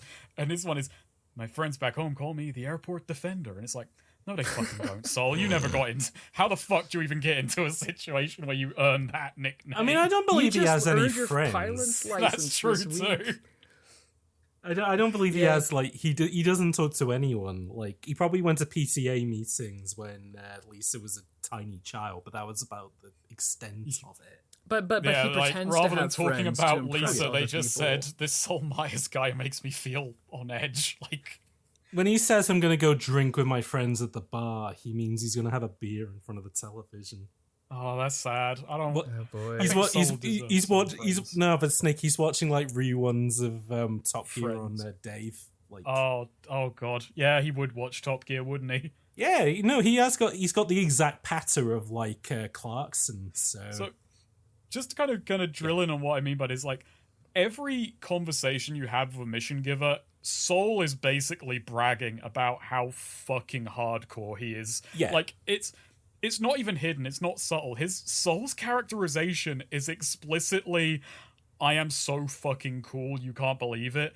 And what makes it work is no NPC respects him. They're all like, yeah, okay, go do it. They don't... Yeah. They do not entertain his bullshit whatsoever. has an interesting edge of cynicism to it, which I feel like, and I was going to get into this point earlier when I got into the weeds of talking about like, oh, did they know what they were writing if they spoke English as a second language? But Soul feels so much of a kin of characters like the fucking main guy from Painkiller, where it's like there are these just entire cast of kind of FPS protagonists of, I don't want to quite call them Eurojank, although some games fall on, because like some games were polished beyond jank, like stuff like Serious Sam is arguable even calling that Eurojank because it's curation, but then Painkiller kind of goes in and out of that as well. But I forget how much of like people over in like Eastern Europe and whatever absolutely adored Duke Nukem, and just like how many of those protagonists were inspired by like, oh, he's the ultimate Hollywood action hero. He says he's the coolest dude in the room kind of thing. And I can imagine that's how you end up with a character like Sol Myers who thinks he's Duke Nukem, but he is then thrown into a world where, again, they want to give it this sort of like, not cold edge, but they want to make it feel like the stakes are raised, where nobody takes them at face value. And because it's an RPG, you need to build to that, I suppose. The thing is that Yeah. it never actually goes beyond that point. Sure. There's like maybe one or two characters who wind up respecting Sol, and really it's because the situation offers them no choice. The scientist, I think, is one of the characters. Yeah. is a bit Yeah. like- The scientist at the end of the game who kind of just, he's like one of the few people, but that's because he didn't really have much choice but to respect Sol. Well, and I think like this like factors into like how I played my Soul, where like, he is a voiced protagonist who says these very specific things, and I think just in my head he just came across as like a very American guy. He's like the tourist who thinks America's like just like the best country, and he's just gonna go solve everyone else's problems because Americans are just so cool. Yeah. And like, but then of course like it's like the whole thing of like American tourists just knowing nothing about what they're actually talking about.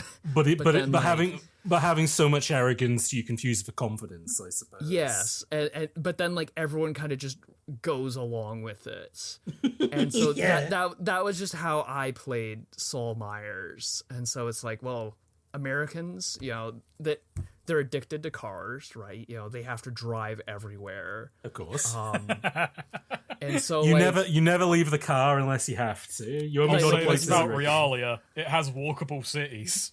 Ooh, Yes, yeah, no, sure. I was like, no, I'm not going to use any of these walkable cities. I'm going to, I don't care that it's a block away. I'm going to get in my car and drive over to That's where I'm great. going.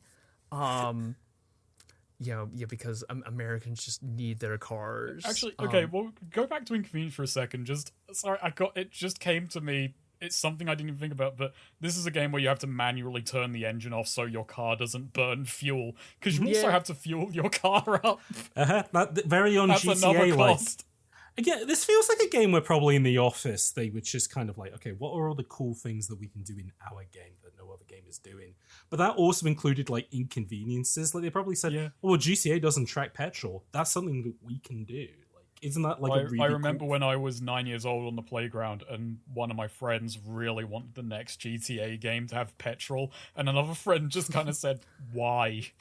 Like 9 years old, just kind of realizing that's not fucking cool. But you know what? In Boiling Point, it is. Well, I was gonna say it is very like of that era though, where this was like I want to say this was before like a lot of the smoothing measures began to happen. Like there was that kind of want from a lot of like Morrowind. Kind of is what makes me think of that, where it was like, yeah, look how much shit we can.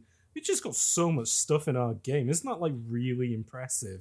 And it got to a point where, I don't know, maybe the bean counters came in and said, hey, can you only make games with stuff that people like? Can you only just put stuff that people like in these games? Because otherwise they're way too expensive. Or again, like with the indie boom stuff where it's like, well, we're only a small team, so just focus on like a single division as much as possible. But you do start to see those things come back a little bit now with, again, like survival games is kind of like... There was that driving game that came out the other day. Pacific Drive, Drive, yeah. You have to park your car, otherwise it rolls away. It's great. Oh, I mean, my car rolled away in Boiling Point, but that was because it was partially clipping into the ground more than anything. That's pretty good. Intentional. That's kind of. That's realistic. If your car was clipping in real life, it would do the same thing. Oh, of course. It was like one of the wheels was partially under the road. Yeah. So I had to find like a ditch to park it in. Otherwise, it would just like slowly slide away. Was the tire shot out? Maybe, though I don't think I would have to look at that. Because the physics kind of get fucky when you have a busted tire. I bet probably one of the tires was busted out. It's calculating busted tires is great. Yeah, like you can still drive like pretty fine without a full set of tires. But parking becomes a problem because your car will fuck off. Yeah. One of the less realistic consequences. This fucker's not replacing my tires. I'm out of here. Fuck you, Sol. Not even your car likes you. I'm trying to think of like any other sort of angles that we haven't particularly mind. I mean, the thing with describing its plot is that like I think in a game like this, it's the least interesting thing about it is to say how the game ends, because I think most of the fun is in what you go off and do in your own game of Boiling. There's a lot of side quests, some of which are very, very hidden. Yes. Because the game world is so big and there is so little signposting, you really have to go fucking looking for stuff. Yeah. Well, I'll throw out like just more weird stuff, like you talk to an architect early on to get info on Don Pedro's manor. In a totally unrelated side quest, like you work for the police and you can get back a painting the guy had. And if you go talk to him later, you can get more money if you bring that up. It's just kind of weird little interconnected things like that make the world feel just kind of more full. Yeah. Yeah. It kind of goes along with the Mafia thing, whereas like there's just a bunch of systems which are maybe kind of one-off, but they kind of make organic sense. Like the game has thought through its kind of actions and consequences. Yeah. Well, and like earlier, James, you mentioned like how I said run. It's like, oh, my run of Boiling Point. Yeah. And I think this is definitely a game where like one of the interesting things I think about Boiling Point as like a narrative is like, it doesn't have much of a specifically defined like main plot, but the real story of the game is kind of how you as a player go from point A to point B to point C. Because there's so many different ways that like you could take through this game. You can align yourself with like 6 different factions or any number of those different factions, as well as like the kinds of quests that you do in each faction. And like, because of that, like so much of your experience is going to be wildly different from other people. And so, I think like that is one really cool thing about this kind of game, is that it relies more on the mechanics to tell a story about the player than it does about like the writing. And it's the telling that benefit story. It's the benefit of covering this versus like when we did all the time splitters and when we did Black, where for the most part everyone's going to get exactly the same story beats, and for the most part, like especially in Black where levels were built around particular guns, you're going to kind of have the same. Well, Time Splitters 2 I think is an even better example, where each level is kind of like a miniature episode of like, okay, here is the stealth level, or here is the escape from an exploding base level and stuff like that, where for the most part everyone's going to kind of have the same experience. But what makes it interesting, I guess, is just sort of like you figuring it out. Like, you know, it's a bit more difficult because, you know, they make the levels more difficult because you're meant to rerun them and get better and better at them every time, and it almost becomes more like a obstacle course that you get better at. This where this is like pure D&D, for, you know, lack of a better term. It is you take the preoccupied character of Saul Myers, but because of his, like, you know, the way that character is, it gives you kind of a license to be a bit of a bad boy and go off on your own adventure, I guess. Yeah, the game has basically, it has a start point and it has an end point, and, you know, the start is Lisa's kidnapped, you arrive in this country, and the end point is you rescue her. Yeah. And those were always the same, but the start is this weird little interesting case of building momentum and kind of hoping that momentum will carry the player into their own middle, which will be their story. And where I would... like, yeah. well, Sorry, it's kind of like, you know, you talk to the newspaper editor and he gives you some hints and he says, oh, she talked to Don Pedro. And then and it's like, oh, well, the guy at the bar knows Don Pedro. So you go to the bar and then, oh, I'm surrounded by quest givers and I'm going to need a little bit of money. And then you kind of follow your soul from there. Hey. Follow your soul. You follow Medical your soul. soul. It's like, do I work with the guerrillas? Do I work with the government? Do I work with the mafia? Or do I mix it up? Am I trying to play multiple sides, or am I kind of mainlining one? Or, and as you go in, you also got the Indian faction and just kind of side quests. And that's kind of what I like about it, is like, you got the start, which gives you that little push. And I'm not even going to say in the right direction, it just kind of pushes you into the world, and then from there, it's a problem to be solved. Is okay, you feel a little bit stranded in a very nice way of, well, now I have to use my own problem-solving skills, and I have to save money, and how do I get that money?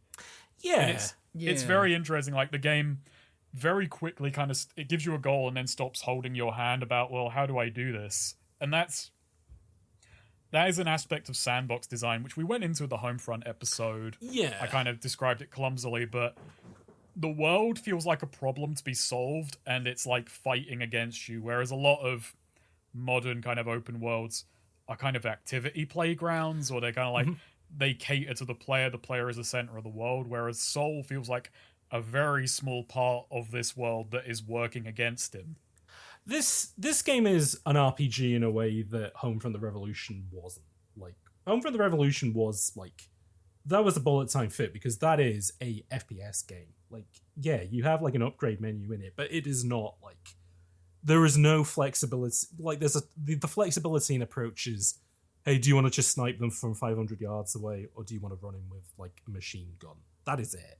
Which you have exactly the same thing in Boiling Point, but then you also have, but you don't have to do that mission. You can go do another mission, and that still gets you progress towards, yeah, again, it's the money thing of, you are always making money. Like, in a way that Far Cry and Home from the Revolution are still very prescribed experiences. Like, there isn't anything of, oh, if you don't want to do missions, yeah, if you can raise like 200 grand to, like, you know, buy an army and they'll do the missions for you, yeah, you can do that. If you want to go around busking around you know, Philadelphia, yeah, that is an option that you can have, which, like, again, like, this kind of feels of a piece weirdly with stuff like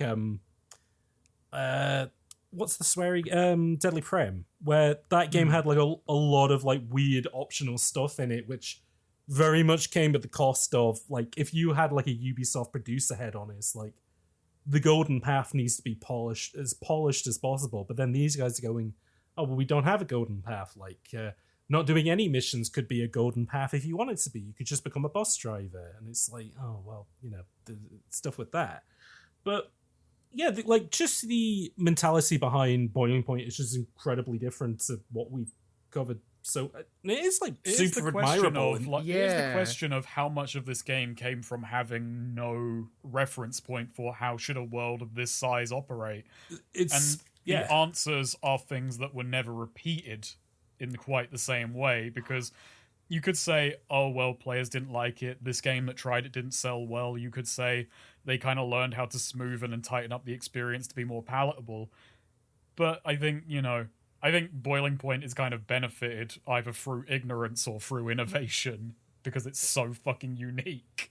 Well, and like, you mentioned how, like, almost, in a certain extent, like, the later games from DeepShadows aren't really able to capitalize on, like, what Boiling Point does. And, like, I haven't played those, so, like, I don't know the specifics. But, like, do they try moving in a more, like, polished direction? So they definitely do feel a lot more kind of locked down and simplified, and I can't say whether or not that's due to just budgets kind of pushing them in, but essentially in White Gold, the main path is a lot shorter but a lot more punishing. There's no random events, there's far less quests, and the cache gates are a lot less clever. Whereas in Boiling Point, there are certain cache gates which, if you know how to work the game, or if you think a little outside the box, you can get around them. You can use your connections to be like, oh, I don't want to pay money to this. Chariot just kind of unfortunately wound up in a situation where his faction choices pushed him into, oh, well, I have to pay, or I have to figure out a way to fix my rep. Not quite the case in White Gold. White Gold is very much, this is a cache gate, get the money, no clever solutions, which sucks. That's, I think part of what makes Boiling Point so good is player inventiveness is kind of, it's part of the system. It's worked in there a little bit. And then in Precursors, I think Precursors has less cache gates, so you can call that a fix. But because it's a sci-fi space adventure, you hop planets, and it's kind of like every planet is just two factions, so it's you just pick one of them and do a mission chain, and then you're out, which is a lot less... Oh, yeah. A lot less clever. That sounds a bit like Mass Effect, but rather than being a Paragon and Renegade, which continues throughout the entire game, is, hey, do you want to be Paragon or Renegade on this planet? And rather than being good or bad, it's these two factions, I guess. And like the choices just don't matter planet to planet. Everything feels kind of like an isolated little ecosystem. That's so weird. That's like it's the Super Mario Galaxy approach to an RP into fucking Boiling Point, where it's like, oh yeah, each planetoid is its own like mini Mario adventure. Yeah, it's its own little boiling point. Every planet is its own mini boiling. That's so weird. And because money runs out, that game ends on a cliffhanger, which will never be resolved. Wow. The game is called The Precursors. It ends on a cliffhanger, which kind of introduces the concept of the precursors. Oh, awesome. It's the precursor so to the fucking precursors. Funny. God, it's been a while. God. Actually, no, maybe the precursors come up earlier, but they are not important until that moment. Yeah. Oh, boy. Great video game. Excellent video game. There is a feature I want to bring up, which is while we're doing rounds of the block. Your phone. Oh yeah, you occasionally get phone calls from your wife. I forgot about that. In the middle of firefights, no less. Or during dialogue trees. She can ring you mid-dialogue tree. It's realistic, Yeah, but you can't... There's no button to like, hey, can I take this? There's no... Which I don't think Sol would do anyway. I think Sol would keep staring at a person while his phone rings. Mm-hmm. I mean, like, that does all... there's, like, other weird phone stuff going on in Boiling Point as well. Because, like, there's also, like, the pay phones that you can go to. And you could just call the fire department.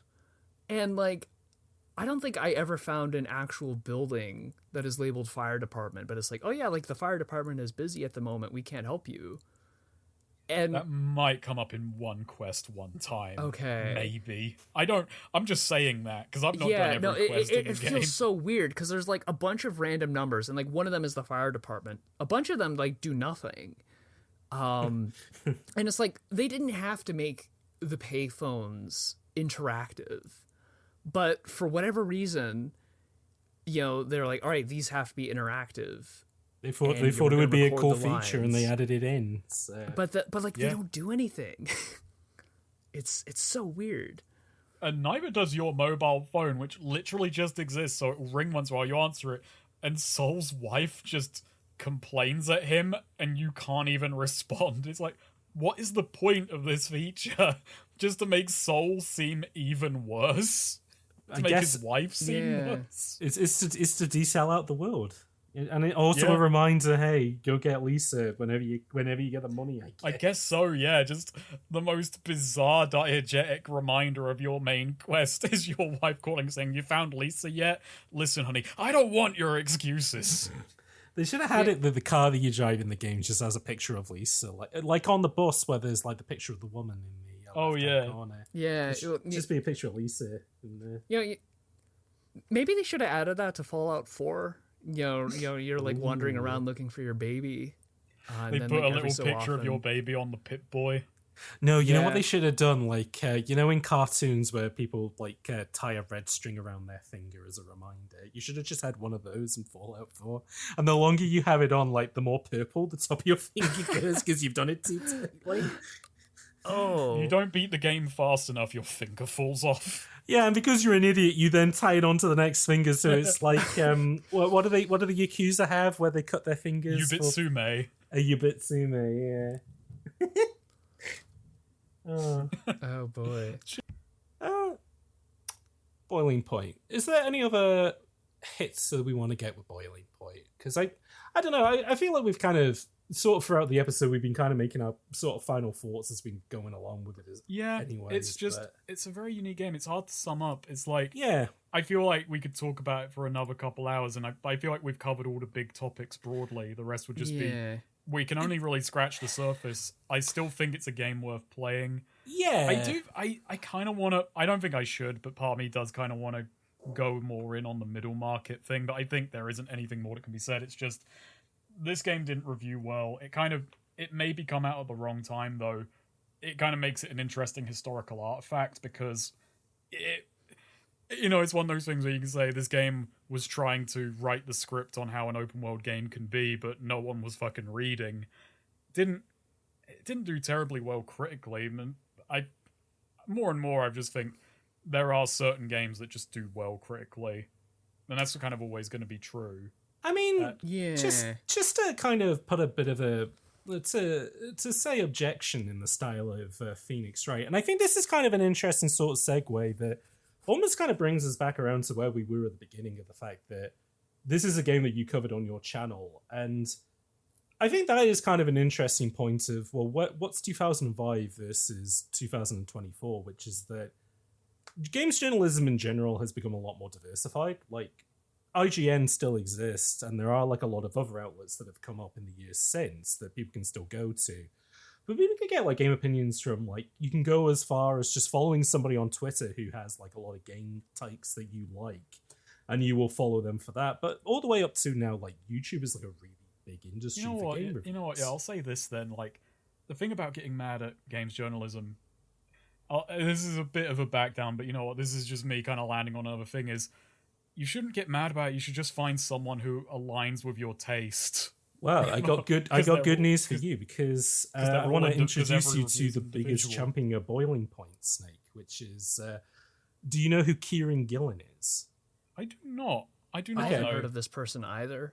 I'm going to frame this a little bit because I feel like the next thing I'm going to say, you're going to think he's a prick, but he's a cool guy is all I'm going to say. He's the guy who coined the term new games journalism. And he mostly did that in sort of, the way that he described it was that because he got his start writing for music magazines. And in the 80s and 90s, there was the move from the way that music used to be written about, where it was like, oh, the drums were this good, and the guitars were like this, and this song's good, but this one's bad. And changing it more to being more experiential, about your own personal experience with it. Like, when I listened to this album, I was in this particular headspace, but it moved me and it, changed how I was feeling at the time. And here is my relationship to this. And like a lot of that was coming out of people who were in certain different scenes. Like, like they were getting people like who were in the punk scene to write about punk albums because they had a different experience on it. And arguably a more a more interesting one than say somebody who is into classical music writing about rap, But even then, like that was a different setup with that. And basically, what he wanted was a similar thing to happen in games writing, to move away from the graphics are an 8, but the sound is a 6 kind of thing where you're breaking games down into these stupid details and moving it more to being like, okay, but what is my relationship with this game? And his example was talking about Thief Deadly Shadows. And this was at a time when that had come out on the Xbox and people kind of wrote it off as being, it's a shitty consoleization of a classic PC game. But he went to bat for one of the levels in that game called the Cradle, which, like, if you talk to anybody about Deadly Shadows, it's like, that is one of those few perfect levels in a video game. It comes out of nowhere and it takes you on this little adventure, which is like, goes so beyond what you would imagine for the thief. And when Boiling Point came out, he absolutely adored it. But to the extent of when he wrote it for Eurogamer, he said, look, this isn't the kind of game that, like, you should go, like, giving it like a single score would be too difficult. I am going to give it 3 scores from 3 different perspectives. One of you have bought the game and you have these expectations and, like, you just want to sit down for the week. You want to get this from Blockbuster and bang it out. The game's a 3 out of 10. There's too much clunk in the way. You're not going to appreciate it. Whereas for, like, people who might have a bit of a wider mind and are willing to, go through and play with the text files, it's a 6 out of 10. But to him, the game was a 10 out of 10. He, like... That is very interesting. And again, like, does that not so much follow, like, what people are doing on YouTube now? Like, there's also stuff, but also, like, 4 High Heels and, like, Jacob Geller and stuff, where it's like, you're using the discussion around games to go into bigger topics, but also to just sort of break down the walls of being like, look, I don't want to tell you what I don't care what the music's like in this game. Like, that's not the thing that I want to talk about. That was something that came up earlier, with dating the video a bit, but Penny's Big Breakaway came out, and T. Lopes, who's a very, very, very talented musician, was kind of saying, I read this review and why'd the reviewer never mention music?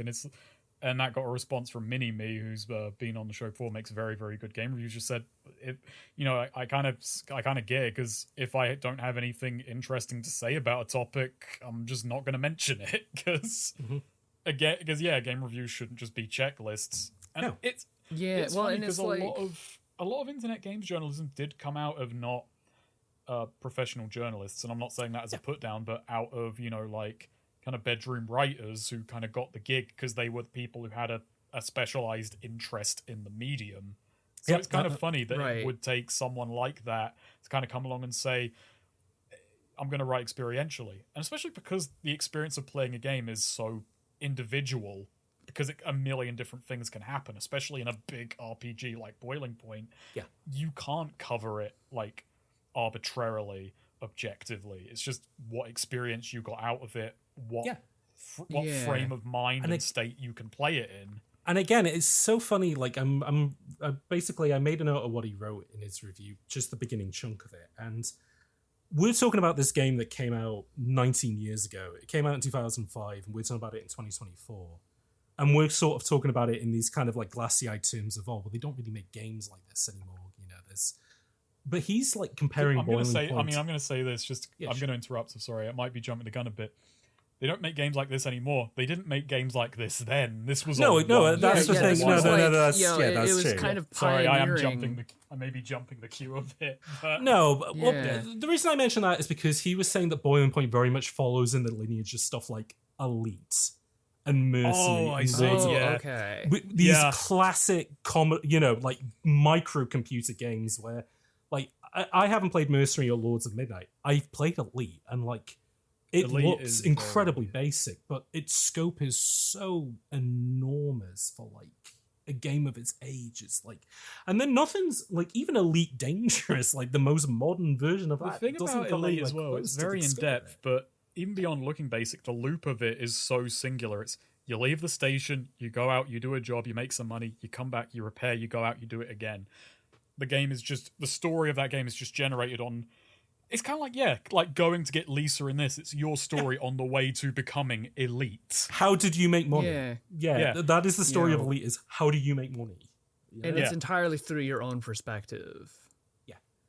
And again, he says, Boiling Point very much in the same lineage of these games, an action-adventure game with enormous scope. Its cleverness is that while the concept is small, brackets, an ex-mercenary father tries to find his missing daughter in a South American valley, its execution is large. While a more traditional shooter would just throw together a series of levels of blasting until you catch up with your errant child, DeepShadows has essentially just made a valley and then left you to it. It's perfect summation of this game, really. And again, I want to go back to what you said all the way. I can't remember what point of the podcast it was. This has been like, I'll edit this podcast into chronological order at some point. I don't know. But it was the thing that you were kind of saying about, like, you need the time to, if you're a conventional reviewer that needs to get a review out at the end of the week, yeah, of course you're going to say, like, okay, here's my first impression of the sound and the graphics and the gameplay and stuff like that.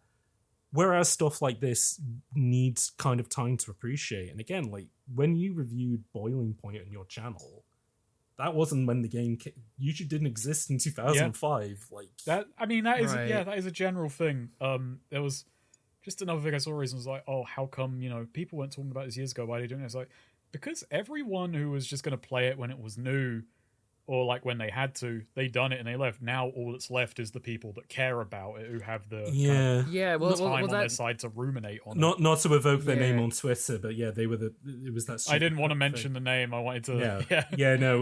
We'll dance around that. But yeah, I mean, it's like me and fucking Banjo-Kazooie Nuts and Bolts. It's like, yeah, I've adored that game since it came out, and like at any opportunity, I will try and tell people about it. And the further we get away from when it came out, the more people are willing to appreciate it, because like that classic meme, because it's not just spurned Rare fans. No, like that classic meme, damn, Little Caesar's pizza tastes pretty good when you ain't got a bitch and you're nagging about how shit it is.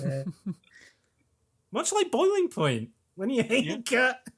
Well, when you ain't got a bitch in your ear complaining that the crossbow could blow up the police station. It's pretty damn good.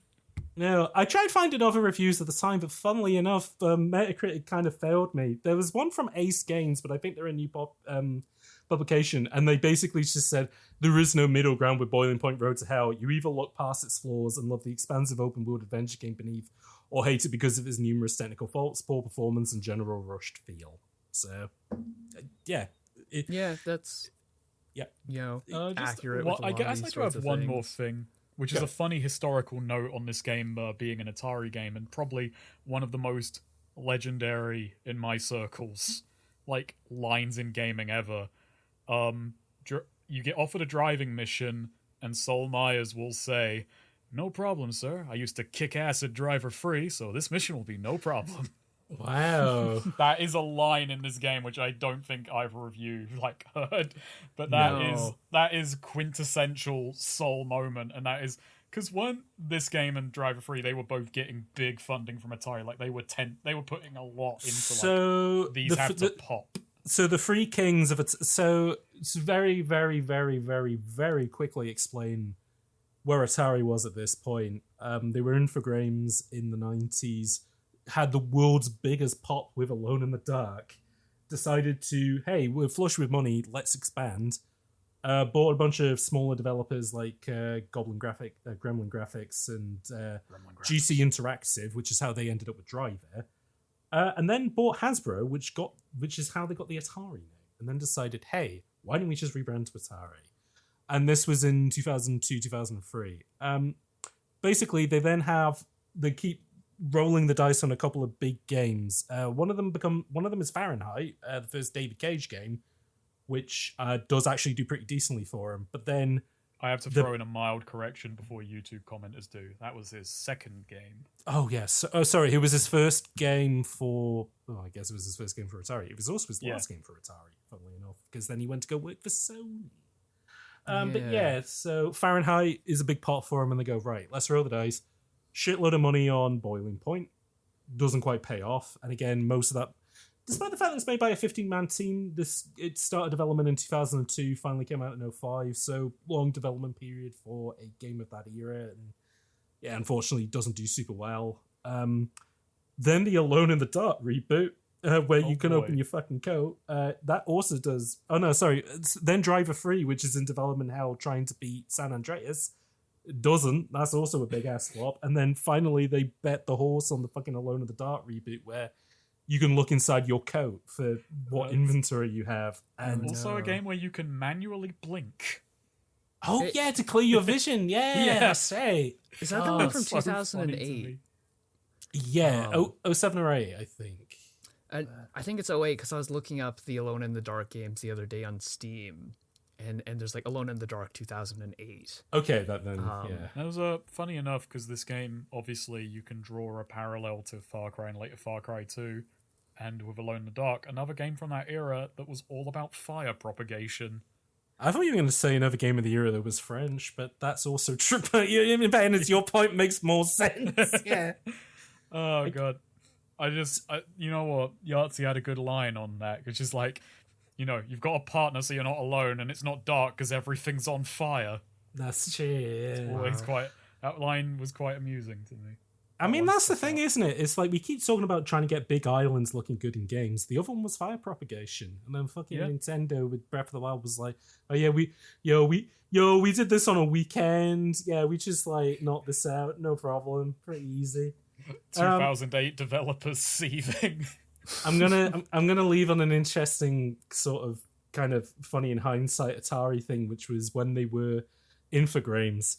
The reason that their logo was an armadillo was because they came from a previous company that went tits up, and they chose an armadillo because they're survivors adaptable to all environments. Rest in peace, Infogrames. Yeah, rest in peace, Atari. Maybe choose a phoenix next time. I don't know. Try your luck. Shout outs to a real one. Rock Paper Shotgun. Opinions vary on whether 2005's Boiling Point Road to Hell could ever have been a good game. It was a good game. Rock Paper Shotgun. It was good. It's just like what's clear is that it was interesting, both as an early example of an open world RPG, as an infamously broken example of Eurojank. This man doesn't understand Eurojank. Will not survive the winter. Down. The very janky river that won't shrink your horse balls. Cherry, you got anything you want to say about Boiling Point? Not pretty much everything that I'd want to say has been covered. I mean, aside from just like random things that I noticed, like how, like, I don't know, some of the missions just feel impossible to complete. There's a mission I got from the Mafia where you're supposed to shoot down a crop duster, and you're given 2 like surface to air missiles. But the thing is like you only have time to fire one of them, and it takes multiple shots to bring down the airplane. So like I was trying this for like a half an hour. I could not do it. Yeah. But that's a very minor, like, random I don't think thing. that's minor. That just sucks. Yeah, no, it's just like, man, I just blows. can't continue that quest line. Well, and it's like, it also gives you like a ground machine gun, but like I could not get any hits on these airplanes whatsoever. And it just there are some missions where they're just very smooth. I can do them in like 5 minutes, but sometimes like I guess once vehicles are involved, at least trying to shoot down air vehicles, things may or may not be achievable. And I guess like in such a big game with so many quests and so many things going on, trying to pull something like that off is there's just so many things to like refine and play test. And so just considering the sheer breadth of the game, like I don't know how much time they would have had to like iron out any issues that they did find. No. Which is just kind of the nature of making these kinds of games on a small budget with a small team. Again, to sort of go back to something that Kieran Gillen said in his review, which is the reductionist argument tends to tends to either over or under a boiling point. Start listing its good moments, and it sounds like one of the greatest games of all time. Start listing its failings, and it sounds like something that should be sharing a cell with Rise of the Robots in Great Crimes Against Gamerdom Prison. Understand that there is absolutely nothing wrong with either of the above arguments, and you'll hear people making them sincerely. Hell, you may even hear yourself making them. But if the person you were talking to was being honest, they'd admit to seeing your point. Boiling Point's greatest strength is that it manages to keep an atmosphere and tone even despite all the bug-based hilarity that surrounds you. And yeah, I think that's kind of a thing of like, even through all that crud and trying to get those missiles working, you did try and stick with it. I mean, like, it's broken, but it's broken in such a way where it's not fatal. Because, I can just go and, like, just do something else. And there's alternative pathways that I can take to raise the money. It's like a rickety rope bridge, but there's like 5 rickety rope bridges across a canyon. One of them might collapse, but there's more bridges. Yeah, well, like didn't your game break in your like run that you did for your video? I hit several mission snags and had to like kind of switch gears partway through to keep going. Yeah, which like. I guess, like, it's fascinating that this game can be so broken, but the structure is its saving grace, where, like, it can break and become completely unplayable, but you can still continue the game just by, like, doing something else. Which is, like, I'm trying to think of anything else that's quite like that. It's the story of life. You just keep going. Yeah. I suppose one little thing I want to end on, which is just like, so we were talking about, we've kind of talked around the developers a little bit. There's not really a ton of info about them, apart from the fact that, it wasn't made by a lot of people. It was about 15, 20 people altogether. And the cute thing is that, like, in the police station, I think it's like there's a bunch of corkboards. There's posters all over the game. The posters are all over the place, and it's just pictures of them like goofing off in their office. And there's also like another. Bakoa managed to find this picture of them just doing this like dramatic picture of them, basically like posing in front of a jalopy at the top of a hill, and it's like, oh, okay, cool, all right. But like very much a project which was kind of like made by young guys. So again, like if you'd grown up on fucking Deus Ex and GTA, and it's just like, we want to make a game like this, but like bigger and better. And then you go to Atari, and they're like, sure, we'll give you the funding to make that happen. But like, in regards to, I couldn't find a lot of information about like any developers after the fact who said like, apart from Kieran Gillen and like sort of a lot of people in that kind of journalist space that dug it, I didn't find like a lot of like games people who kind of said that Boiling Point was an inspiration. But what I can say is that so weirdly enough, DeepShadows is still around, but they're not really a game development studio anymore. They mostly do like art assets for mobile games, from what I understand, which is, that is what sometimes happens to companies. But I think last I looked at them, they were doing like point and clicker games online. So that was they have had a very rough life after the Xenos trilogy, or a very low-key one. I was gonna say, you say that, but those point and click adventure games are like fucking humongous. Like all the stuff that's on like goldfish.com or whatever it's called, like it's like genuinely it's like an industry that like none of us understand is like how massive it is, because it's like, you know how people do the maths where it's like, oh yeah, game of parity is like literally half and half men and women, like. And it's also like women that tend like that kind of veer towards an older age. Yeah, hidden object games and point and click games are like gigantic, and like that is the main market that is kind of catering. It's like the sports game market. It's huge and it's massive, and no one in the core kind of gaming audience really gets it. But they can't. They just can't comprehend. No, that is very big. Yeah, well, people, but like big as mobile games, and that's like something that people barely understand, but. But some people in the studio did then go off and kind of work in the wider games industry, which is interesting. And one of the guys that I managed to find is a guy called, and I'm going to butcher this pronunciation, so sorry to any Ukrainians in the audience, but Iya Goyev, who is now an artist at Bethesda, and he was like a art director on Starfield. Literally got his first job in the industry as a 14-year-old. was doing 3D models for Boiling Point.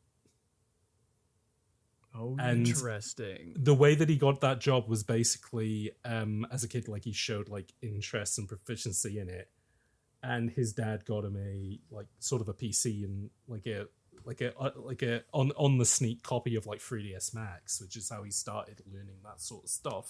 Funnily enough, taught himself English because whenever he went on to any of the Russian or Ukrainian speaking like message boards for learning 3D, all those guys were dicks. Whereas all the English speaking ones, people were like really helpful. So he was like, yeah, just learning English. Like I got like a lot of really good motivational feedback. So, which I feel like kind of does kind of work out in his favor. Because then, yeah, like he gets industry experience working at DeepShadows doing like apparently the main thing he was doing was cars and machinery. So I assume that the car that you drive around in this game was made by him, which is really cool.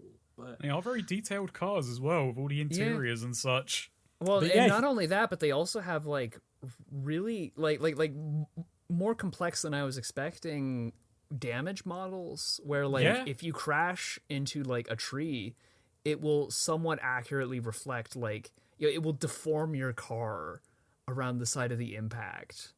Yeah.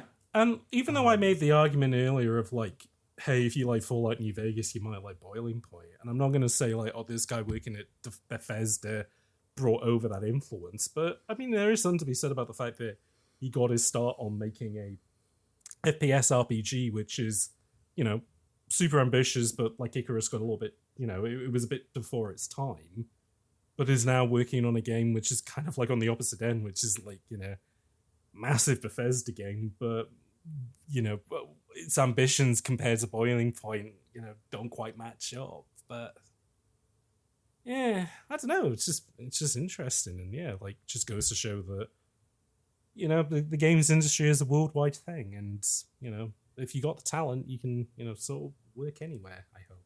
So there we go. Shall we go to the ending of the game? Do you want to mention the ending of the game? I was happy. I don't know the only point it, I have to say about the ending of the game is it is a bit of a tone change, but that's kind of a it. tone changer. Yeah. I'll also say this: make sure to bring like more than one gun. Bring the gun because basically there's only one ammo type in the final base, so you can run totally fucking dry during the final sequence and fuck yourself because you need to start using enemy guns. It's annoying because it's an FPS RPG all the way through, but then at the end turns into GoldenEye and it's a bit shit. Yeah, the ending sucks. The thing is, it's cool. Like, okay, yeah, do what you can to get to this ending, and then the ending is you raid a secret volcano layer, and it's like, this isn't quite in the spirit. But not only that, I didn't get to the ending, so I have like no idea that how. was why I was debating dancing around it in case Chariot wanted to go and find out for himself. But I mean, like I did watch like the Boiling Point video ages ago, though I've avoided. That's why it I thought for, it was for safe. This. Okay. I mean we've popped the cork anyway, so I guess we go into it. I mean you find your daughter and she's wired up to a fucking mind control machine or something like that, right? Yeah, and the villain is a random NPC you can optionally meet once near the start of the game, and you have this bizarre, overlong conversation with him, and it's like, turns out I'm the villain, and him and Sol have an ethical debate about science, and it's like, Sol, you're out of your depth, mate. Not that he makes good arguments either, but it's like two idiots monologuing. Actually, you know what? This is where my bullet time brain can kick back in because so throughout most of the game, it's you're talking to NPCs and stuff, and it's like, oh well, it's like a Bethesda, it's an RPG FPS, so like it's just basic mouth flaps. That's fair enough, you know. That's what you want. During the cuts, like there are cutscenes in this game, and as you get towards the end of the game, they throw way more pre-animated cutscenes at you. Sol Myers, like it feels like they had to overcompensate on the animation with Sol Myers' face. He is doing like fucking samurai cop levels of mugging into the camera when he's not saying anything. It is like ridiculous.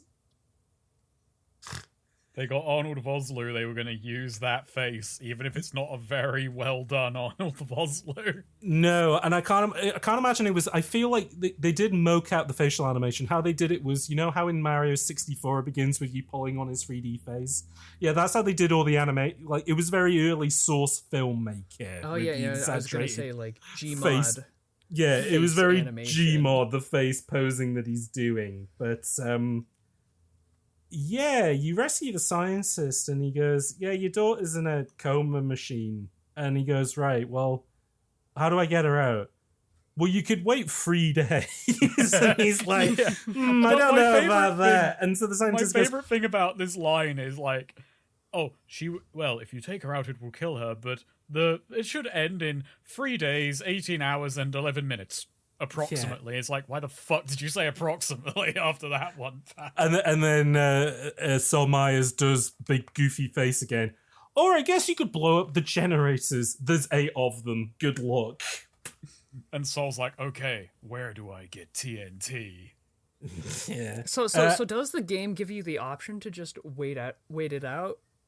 For several days. I doubt it. I mean, we don't know. I don't think anyone has gotten to that point and left their game running for 3 days. See, again, like if it was, if that was done early enough, I imagine they would have done the Kojima move of if you left your PS2 on for a week, it would have. Yeah. You can just leave. You just wakes up and you can leave. Just ignore the final boss fight. Yeah, that is the issue with this final thing, is that like it is like this game is a perfect diamond. It is the world's widest diamond in regards to where you start and where it ends. Is like it can only really end one way, and it kind of sucks that it just ends with there's like none of the interesting synergy building that you're doing throughout the rest of the game with your different factions and stuff. It just ends with you doing shit GoldenEye, basically. Yeah, because the benefit of this game is, big open world. You can approach missions by utilizing the open world to your advantage, and given the difficulty and the resource management you're going to want to park your car a little distance away, scope the place out, figure out, well, how do I kill the most people I can while expending as fewer resources as possible? Oh, just actually a note, something we never got to bring up, but a big kind of background element of this game is, the cocaine trade over here is crazy. Yes. It's not called cocaine in the game, it's called, adrenaline, because they realized... They couldn't get the rights for cocaine. Yeah, they couldn't get the rights. Yeah. It's a funny joke, though, that a similar thing in Saints Row, actually, the first Saints Row game, that... the drugs in that game have an effect, and there are dummied out tooltips explaining, the drugs will do this, but then they're like, this will get us banned if we announce this. But rather than remove the feature, they just removed any, allusion to drugs having an effect, and that got them past every ratings board. Wow. Interesting. So, just, if you use cocaine in this game, you have to use multiple, lines of it in your inventory. The game will go into slow motion. Oh, you will get a boost. You know what I find really funny is the thing that you were saying about you can't, any drug use in a game will get you banned. But I think of the fucking Nintendo DS GCA Chinatown Wars game where it had a fucking mini game which was all about doing what's it called, selling crank across, you go to different parts of the city and you buy drugs at a certain price and then sell them at another. Yeah. And they are just called cannabis and ecstasy and cocaine and stuff like that on a fucking on a Nintendo DS game, and it was like, oh, you can get away with it because it's you're not smoking crank, it's fine. So it's fine, you just peddle it, even though in real life that's the crime that gets you an even harsher sentence. Yeah, exactly. But, possession with intent to sell can, on a Class A drug, I think that in the UK isn't that still a lifetime sentence, is possession with intent to sell on a Class A. I believe so, yeah. Because I remember that from school, where they gave us big scary lessons about don't get involved with drugs, kids. Don't get involved in drugs. But alcohol's fine, even though it's one of the most harmful drugs. Yeah, well, that's fine. That's because alcohol's been around for... monks invented alcohol, and those are men of religion, so, that's True. fine. You ever seen those pictures of, monks sipping beer? They look so happy. Yeah, exactly. Have you ever seen a monk on crank? Yeah, probably not. Probably a good reason for that. Oh yeah, I really want my Trappist crank. Yeah, exactly. You just want to see a bunch of guys with the Friar Tuck haircuts, just with like fucking snow around their nostrils. But, think about how much you can worship God if you're on speed, man. no, exactly. Chariot, are you back?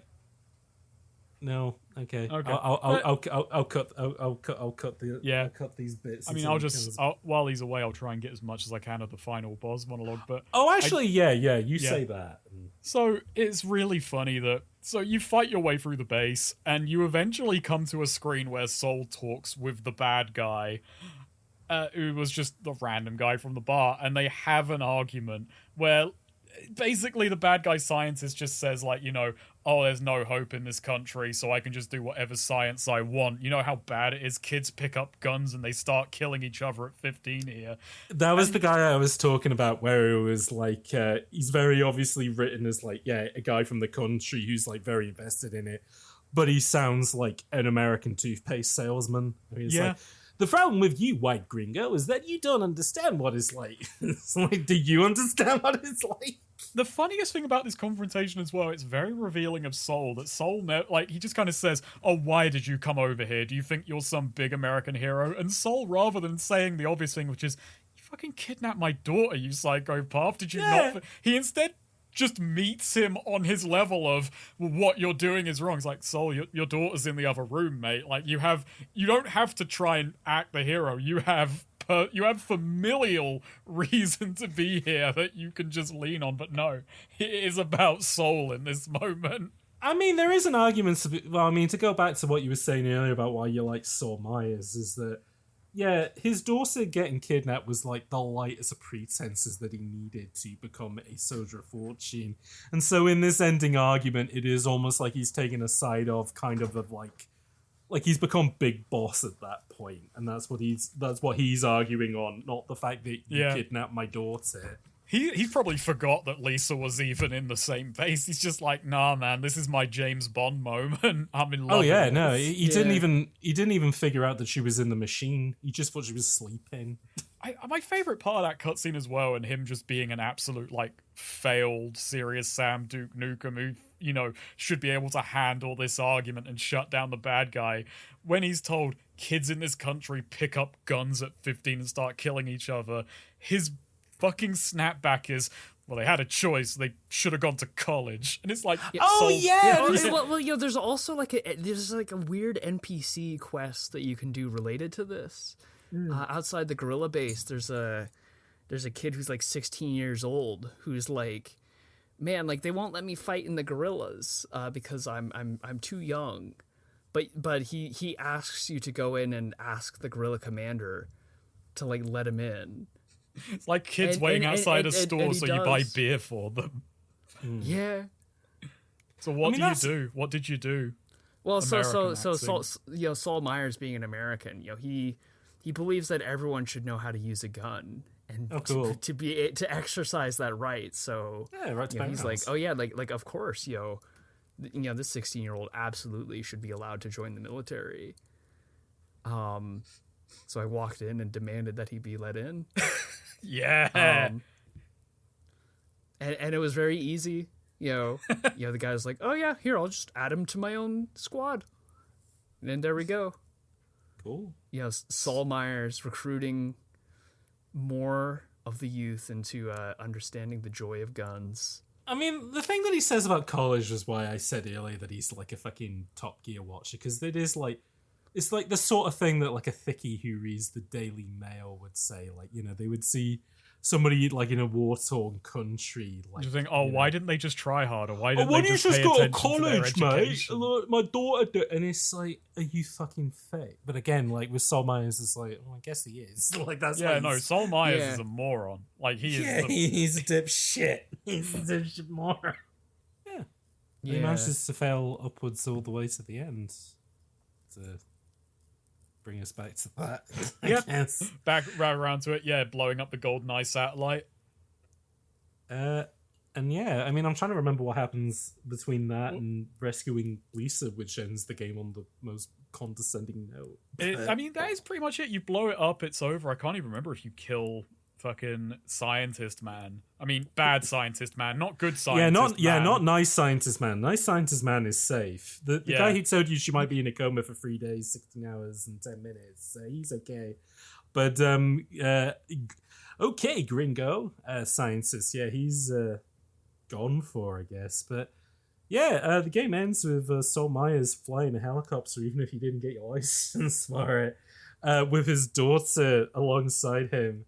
And he basically says to her, see, this is what happens when you go into investigative journalism. Why didn't you stay at the old magazine where you could just write about boys and lipstick? Wow. Yeah, literally, like, the first words to him in a helicopter I've just got him here is like, now do you understand why you should listen to your father? Yeah, that's it. Yeah, no, it is. It's very, like, old-fashioned, like, yeah, do you understand why you should listen to your father? And her comebacks are just, like, one of them is a big pair of rolled eyes, and then she's just like, yeah, okay. But then the game does end on a funny tease of her being like, I've joined a, what did she say? It's not quite a militia, but she has joined like a private army or something. I mean, the happy thing is like, I'm quitting journalism. I was offered another job. Also, the scientist, the good scientist, yeah, she's going to become a medic. That's it, yeah. She's gonna... But she does say, I'm going to go where it takes me. It's pretty far from home. So I do think she's just going to become a fucking combat medic. So nothing's really changed. I mean, it just basically ends the game. Like Saul Myers should have just looked at the camera and gone, oh, here we go again. And then... And then White Gold is her getting kidnapped in a different country as a medic. God. Like, I mean, literally the way the game ends is, Sol Myers flying off into the distance and, like, him just saying, can we talk about this when we get home? Like, it's just such an...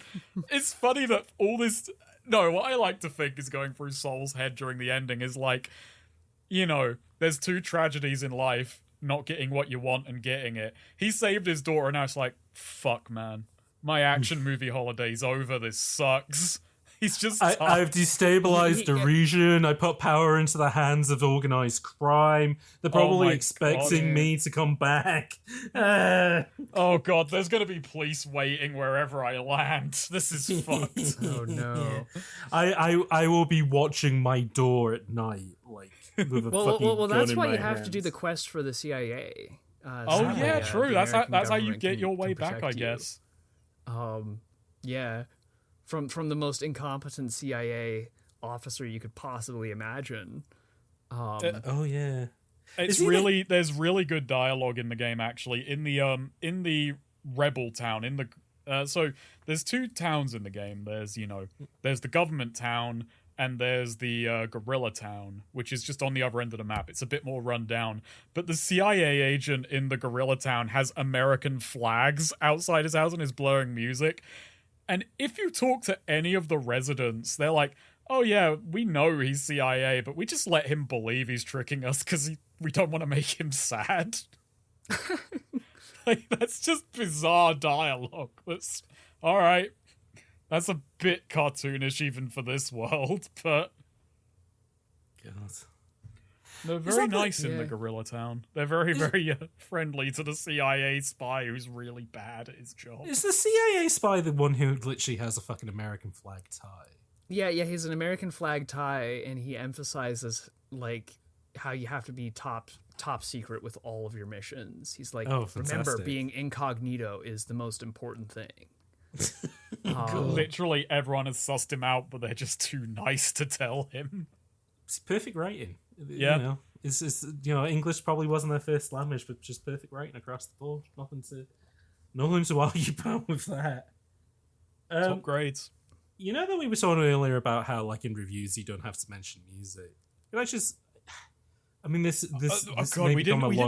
didn't mention sound. No, and I was literally, because the only reason I was going to say it is because it cuts to credits and it plays the fucking guitar loop and it is a literal loop. It is a 10-second loop that plays anytime you go into combat, which is a lot. Sometimes you can just go into combat by just driving past somebody or, like, by just walking a little bit too closely to a piece of intel will just activate combat. And you know it happens because it goes... I mean, you know it happens because first you hear a big audible pop because the audio is so terribly done in this game that it is filled with crackles and pops and hisses, and that's just that has never been solved. That's probably stamped into the file.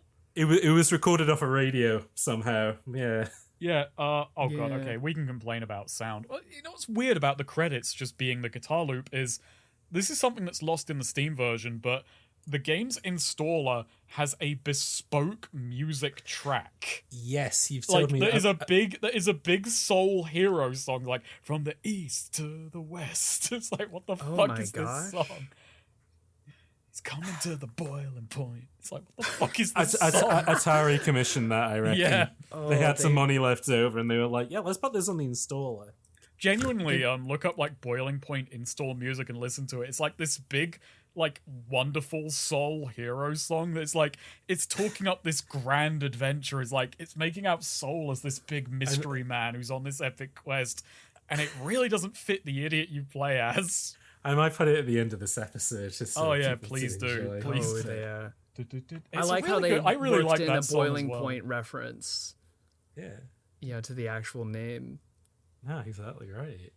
But yeah, that's that. You can't hear it on the Steam version, and yeah, it's not in the credits. But yeah, the sound mixing shit to the extent that when you start the game up, it sets all the volume to 0, which is cool. So you have to put that back up. And, even running like max like sound effect volume, because there's no individual voice slider. A lot of NPCs are still unbelievably quiet. Yeah. Well, like also some NPC. Well, I found at least one NPC with like the wrong kind of voice. It's one of the strangest things I found in the game. But there's a NPC who their like in-game title is Bimbo on Bench. Yeah, and picture. And like like the actual model that they use is like just like one of like the generic guys that just walks around town. But they have a female voice. So it's just like... I assume that like they had like this NPC in the game and they recorded the voice lines, but they just never got around to making like the woman model. And so it just uses like the placeholder. Cool. But that's very funny to me. On the subject of NPC voice lines.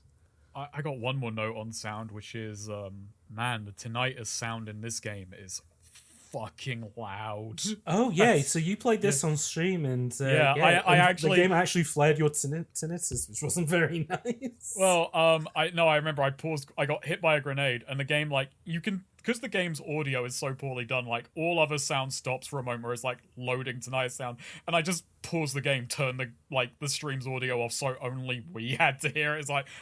Because I got complaints on the video years ago about like the tinnitus noise, so I was kind of tapped in for the stream. Is like, okay, moment a grenade goes off, I am turning the stream's audio so no one else has to hear that, because it is very like overpowering. Like the one they went with.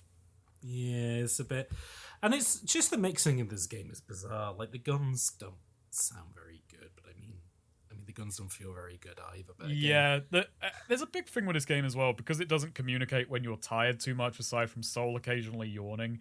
If Soul's tired, your aiming stat just fucking dies, which makes the gunfights feel even worse. You have to have a nap before a gunfight in this game. You have to prep. Makes sense. Yeah.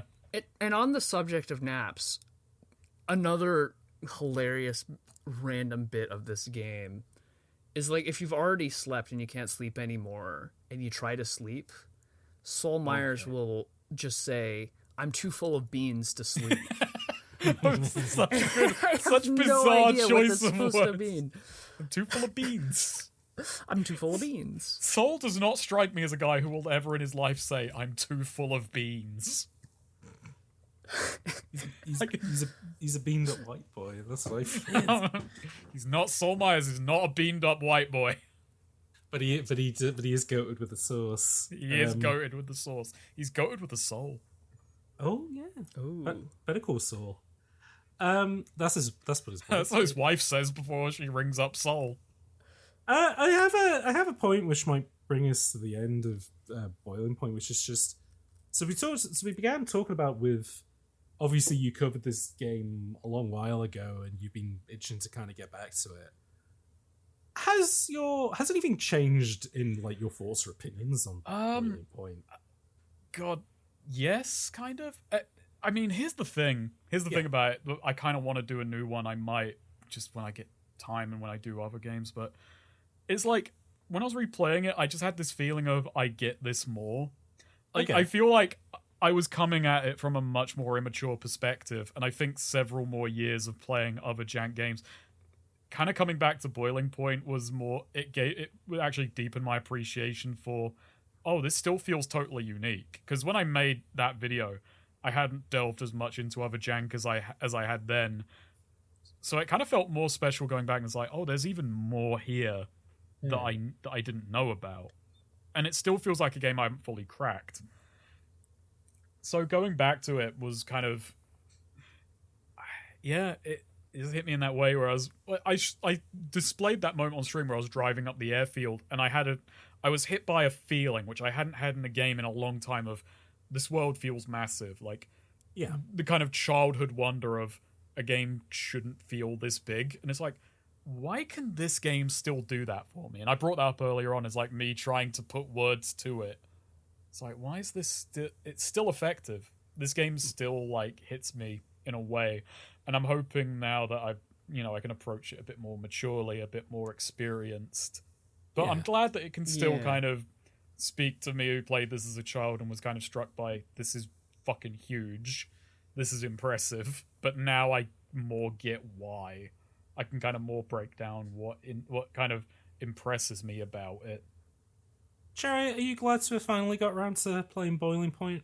Yeah, like this is a game that I've heard so much about, and I've always kind of been meaning to get around to it. But setting up the abandonware files was always like, oh man, that's going to be a bit of a pain, I bet.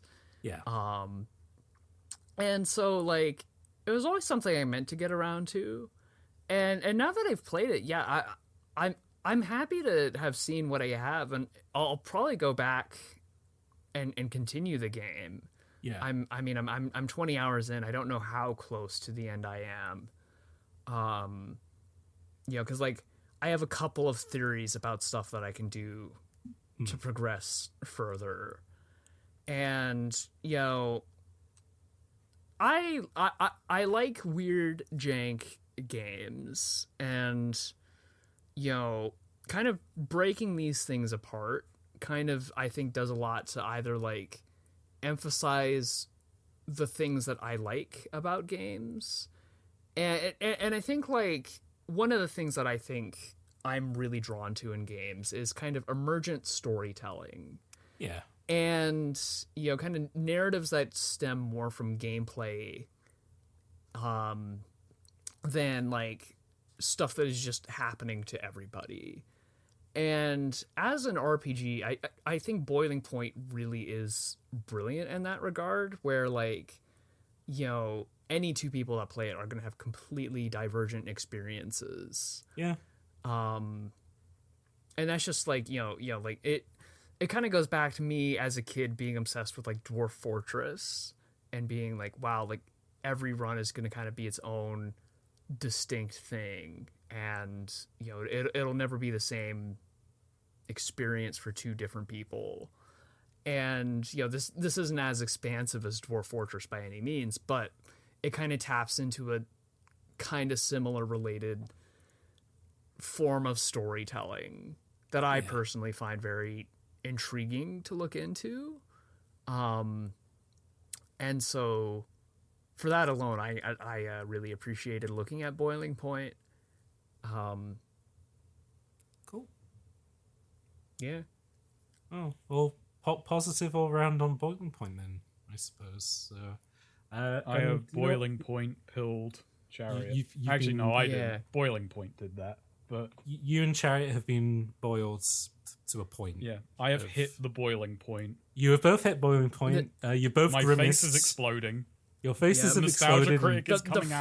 frogs have Yeah. been cooked. Excellent. And they had no idea. Those frogs had zero idea what was happening. I had a thing to end on them, but I have. It's gone now. It's completely gone now. Soul unfortunately. gone. It's soul gone. Wow. Right, you got a choice now. I got 2 quizzes. We're only going to do one though, unless I don't know. We're already. I mean, this is running long, and maybe we could do both.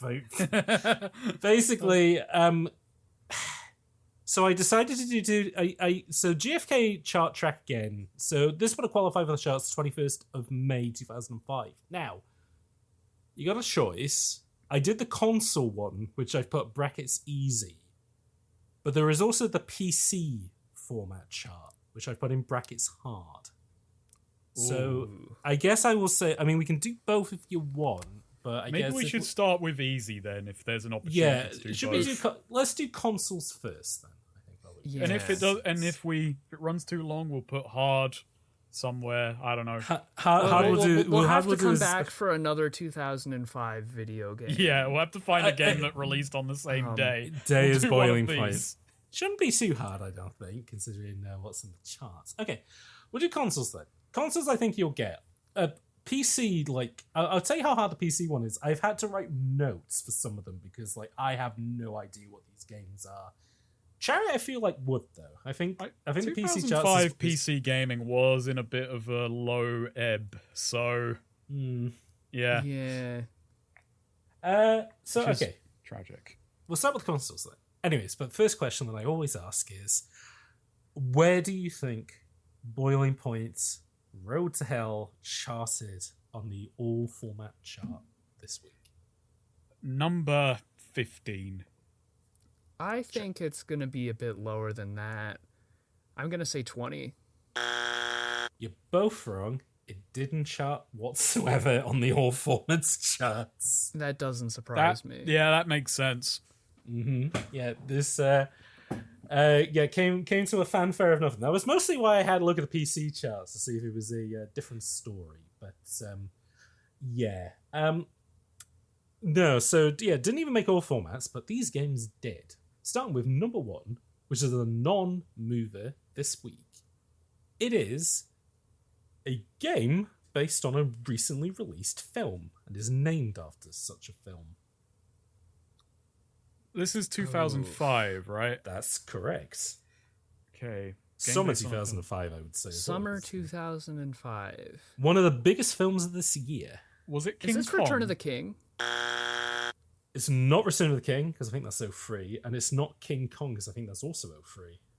So... I thought King Kong was a 360 around-ish title. I didn't think that was 03. If it's not, but it's not the answer anyway. Oh, actually, so- wait, no, you are right, yeah, because that is a 360 game. Oh, yeah, but no, it's not King Kong. But that wouldn't make it summer. That would be later in the year. Yeah, I think that was November time, so... God. Oh my! It's a film from earlier on in the year. Film from earlier on in the year. Oh, yeah, see, this is where, like... This is off. I'm not a film I guy. know some stuff about is game easy. chronology, but then film chronology, it was like, early 2000s, big games, Lord of the Rings. That was my thought process. Was it? No. I was going to say, was it The Matrix Path of Neo? But that was a few years ago at this point. No, unfortunately that not. I'll give you a clue. It is the end of a trilogy. The end of a trilogy. Star Wars? What's the full name? A Revenge of the Sith? Yeah, I'll give you that. So number 1 non-mover this week is Star Wars Episode 3: Revenge of the Sith on all Yeah, I platforms. had that game. Weird game. If when you beat the final boss, you could just play the final boss again from Anakin's perspective and get a different ending. Very weird. interesting. They do Oh, a wow. fork in the timeline. Yeah, but it's also really hard, that fight. Well, I mean, I mean, he did have the high grounds. Yeah, I had a lot of I had a few Star Wars games as a kid, which is weird because I've never considered myself a big Star Wars fan. I had the Lego Star Wars games, and I played those quite a lot. Those were good. Yeah. I preferred like Jedi Power Battles, and for some reason I had the movie tie-in game, which I just remember being a very basic like hack 'em up. I was saying this to Staple. Sam when we did the 007 Legends episode, but like to me, Bond and Star Wars are like two franchises that I have more of like a fonder recollection about the games than that. Like I barely see any of the films, but I had like a ton of those games. Like That surprises me. I thought you were a Bond like film guy. not particularly. No, I like the Craig ones, but not particularly any of the older ones. Like I kind of like respect them from it. Well, I say respect, but then I think of Connery fucking slapping women, so maybe not so much that. But like I don't know, they look cool, but I don't. But they're also. I mean, I have the thing that any film that was made before Star Wars is incredibly boring, and those fucking those '60s Bond films are excruciating watches. Like they're so slow. Yeah, But- I mean, it's funny if you're raised in England, you're kind of brought up by parents will go, "Oh man, The Italian Job, that's a classic."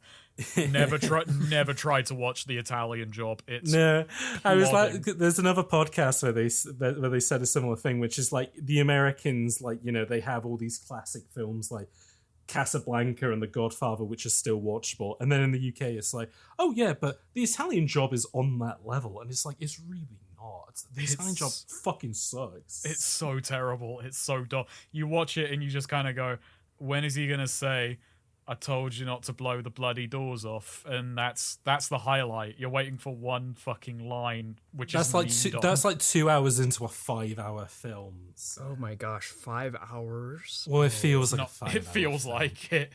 It's probably 70 minutes, but it feels like a 5 You could probably make it to Italy before before the screening of Italian Job Italian ends. Job. Yeah. Yeah, if you just went by a car, if you drove in a Mini Cooper under the Channel, you would probably get there quicker. Number 2 in the charts, up one place, is a sports simulation game. Sports simulation game. I'm gonna say we're gonna do NFL 2000 and No. This is the middle of the year, Okay. so it'd be 2K4. Well, I'm going to say this. Not sports simulation. Football Manager 2004? I'll give you that. It's Championship Manager 5. So Yeah, it is no, but- technically Football Manager, but it was when they were making them for IDOS before they were making them for Sega. Right. Is that the Yeah. same series? They just changed like corporate hands, or was it a separate Yeah, series? I think I explained this on another episode of Bullet Time, but basically they were making them for a different developer. Then the studio got bought out by IDOS, but they couldn't keep the Football Manager name, so they changed it to Championship Manager. And then the company that had the original name went defunct. So when IDOS also went defunct, because they're called like Silicon Systems or something, and when they went over to Sega, they just bought the Football Manager name and boom, back to Football Manager. So Yeah. pretty It's cool. funny, my Steam account has like 200 hours in one of the Football Managers, but that's just because my mate Footage capture, in like yeah. no, no, not nice. footage capture, no. I've luckily never had to do Footy Manager as a job. That's I have done a racing sim management game. as a Oh, job. sorry, yeah, yeah, that's what I was yeah, thinking of. but no, it's because during secondary school, my mate would play it on my account, and like literally, just in my account accrued like 200 hours in a Football Manager, and it's like, man, that is genuinely a game that, if you're not in it, you don't know, but that is a story generator. Those games. Chariot, I think you should play a Football Manager game. I should. I want to hear dip your into that perspective at on some it. point. Yeah. Because like I like story generators, and I like like I enjoy all the John Boyce sports documentaries. That's true, yeah. Yeah. But then also like I feel very little compulsion to play like one of these like sports managers. That's fair. But maybe that's just like me just not knowing, it's like I don't know the sauce yet, and once once I get it, I get it. There's like a series of games. I'll see them like advertised once a year on Steam, and they keep making them on year, so there is definitely a fan base out there. But I just think this is an entirely different world for me, and that's like Cycling Manager, whereas like oh, yes. yeah, like prepping Yeah. cyclists for the Tour de France, and it's like some people, man, that's a different world. I appreciate it. I like Yeah. knowing how wide the world is, but it's like, man, that's so separated from me. Football Manager's like Euro Truck, where it's like you can sort of redress them as different simulators, but like just that gameplay loop, just people adore it, and like especially is because it's like it's not an FPS, it's less than like it's something you can play in a window while doing something else, which is like super appealing. I will actually. I want to just quickly share a game capture story on my just things I did last year. I did a F1 racing management trailer, and basically the way I do trailer capture is, you get a script or a shot list, and I'll go and I'll quickly like capture everything, and I'll do it okay. But generally, I'm just getting, a broad selection so they can come back and say, hey, do that this way, do that this way, do that this way. Luckily, my best friend in real life, he is into F1, so it's actually funny. He was giving me advice on like bits and pieces to do. And one of the features they wanted to show off was, and it's an odd feature to put in a trailer, but they wanted it was like, as your drivers age, their stats will decrease. And I had to cheat in game years to like decrease someone's stats. I think I had to take like Bottas or someone and put him in his like 60s to even see stat degradation at that time. It may have been patched. I bet it was, but it's just funny. But that's pretty funny. But the funny thing was like the driver they suggested to me is like, hey, show his stats going down. It took me hours to get his stats to go down, and then I recorded it and I sent it off, and then the next day is like, oh no, he's having a really good season, people think this is unrealistic, show someone else's stats going down. It's like, fuck's sake. God. Oh. I think I picked the oldest driver naturally because the stats would be the first, hey, older driver's stats will go down. It's like, no, he's having a good season, do someone else. I was gonna say, and again, like, it's the drill tweet of you don't have to hand it to him, but like, Notch had a really good idea once, which he wanted to do after Minecraft, which was basically Football Manager, but it was managing like a guild of like fantasy heroes. Like that is a good concept. Yeah, and I'm surprised. Like, I'm sure somebody must have done it, but like, I'm surprised that, because I think of when you were saying, Chariot, about like, oh, what would get me into this game, and it's funny because we mentioned Balatro earlier being like I said in my video on it, like, oh, it's kind of a good like an on-ramp point to people who might want to play sort of deck builders but might not like fantasy stuff like Slay the Spire because it looks like poker. That'd be the opposite of like, how do you get people into Football Manager without making it, the footy? Like, Well, and I think like the closest that I can think of is Aurora 4X. Oh gosh. Which do you know much about that game? I don't. Aurora 4X is like a super in-depth space sim. Yeah. Its presentation is so technical. Yeah, it's literally just spreadsheets, and like, the most graphical it gets is showing like the solar system and like all of the orbits of every single ship and orbiting body, and like you have to like allocate different resources for research, and you can go in and micromanage this like the equipment on every single ship in your like huge fleet. It's funny. It's a game like that where I look at it and I just know this is anathema to me. This is I would glaze over. Like, there are two versions of the game. There's like the normal version, and then the version that follows Newtonian physics strictly.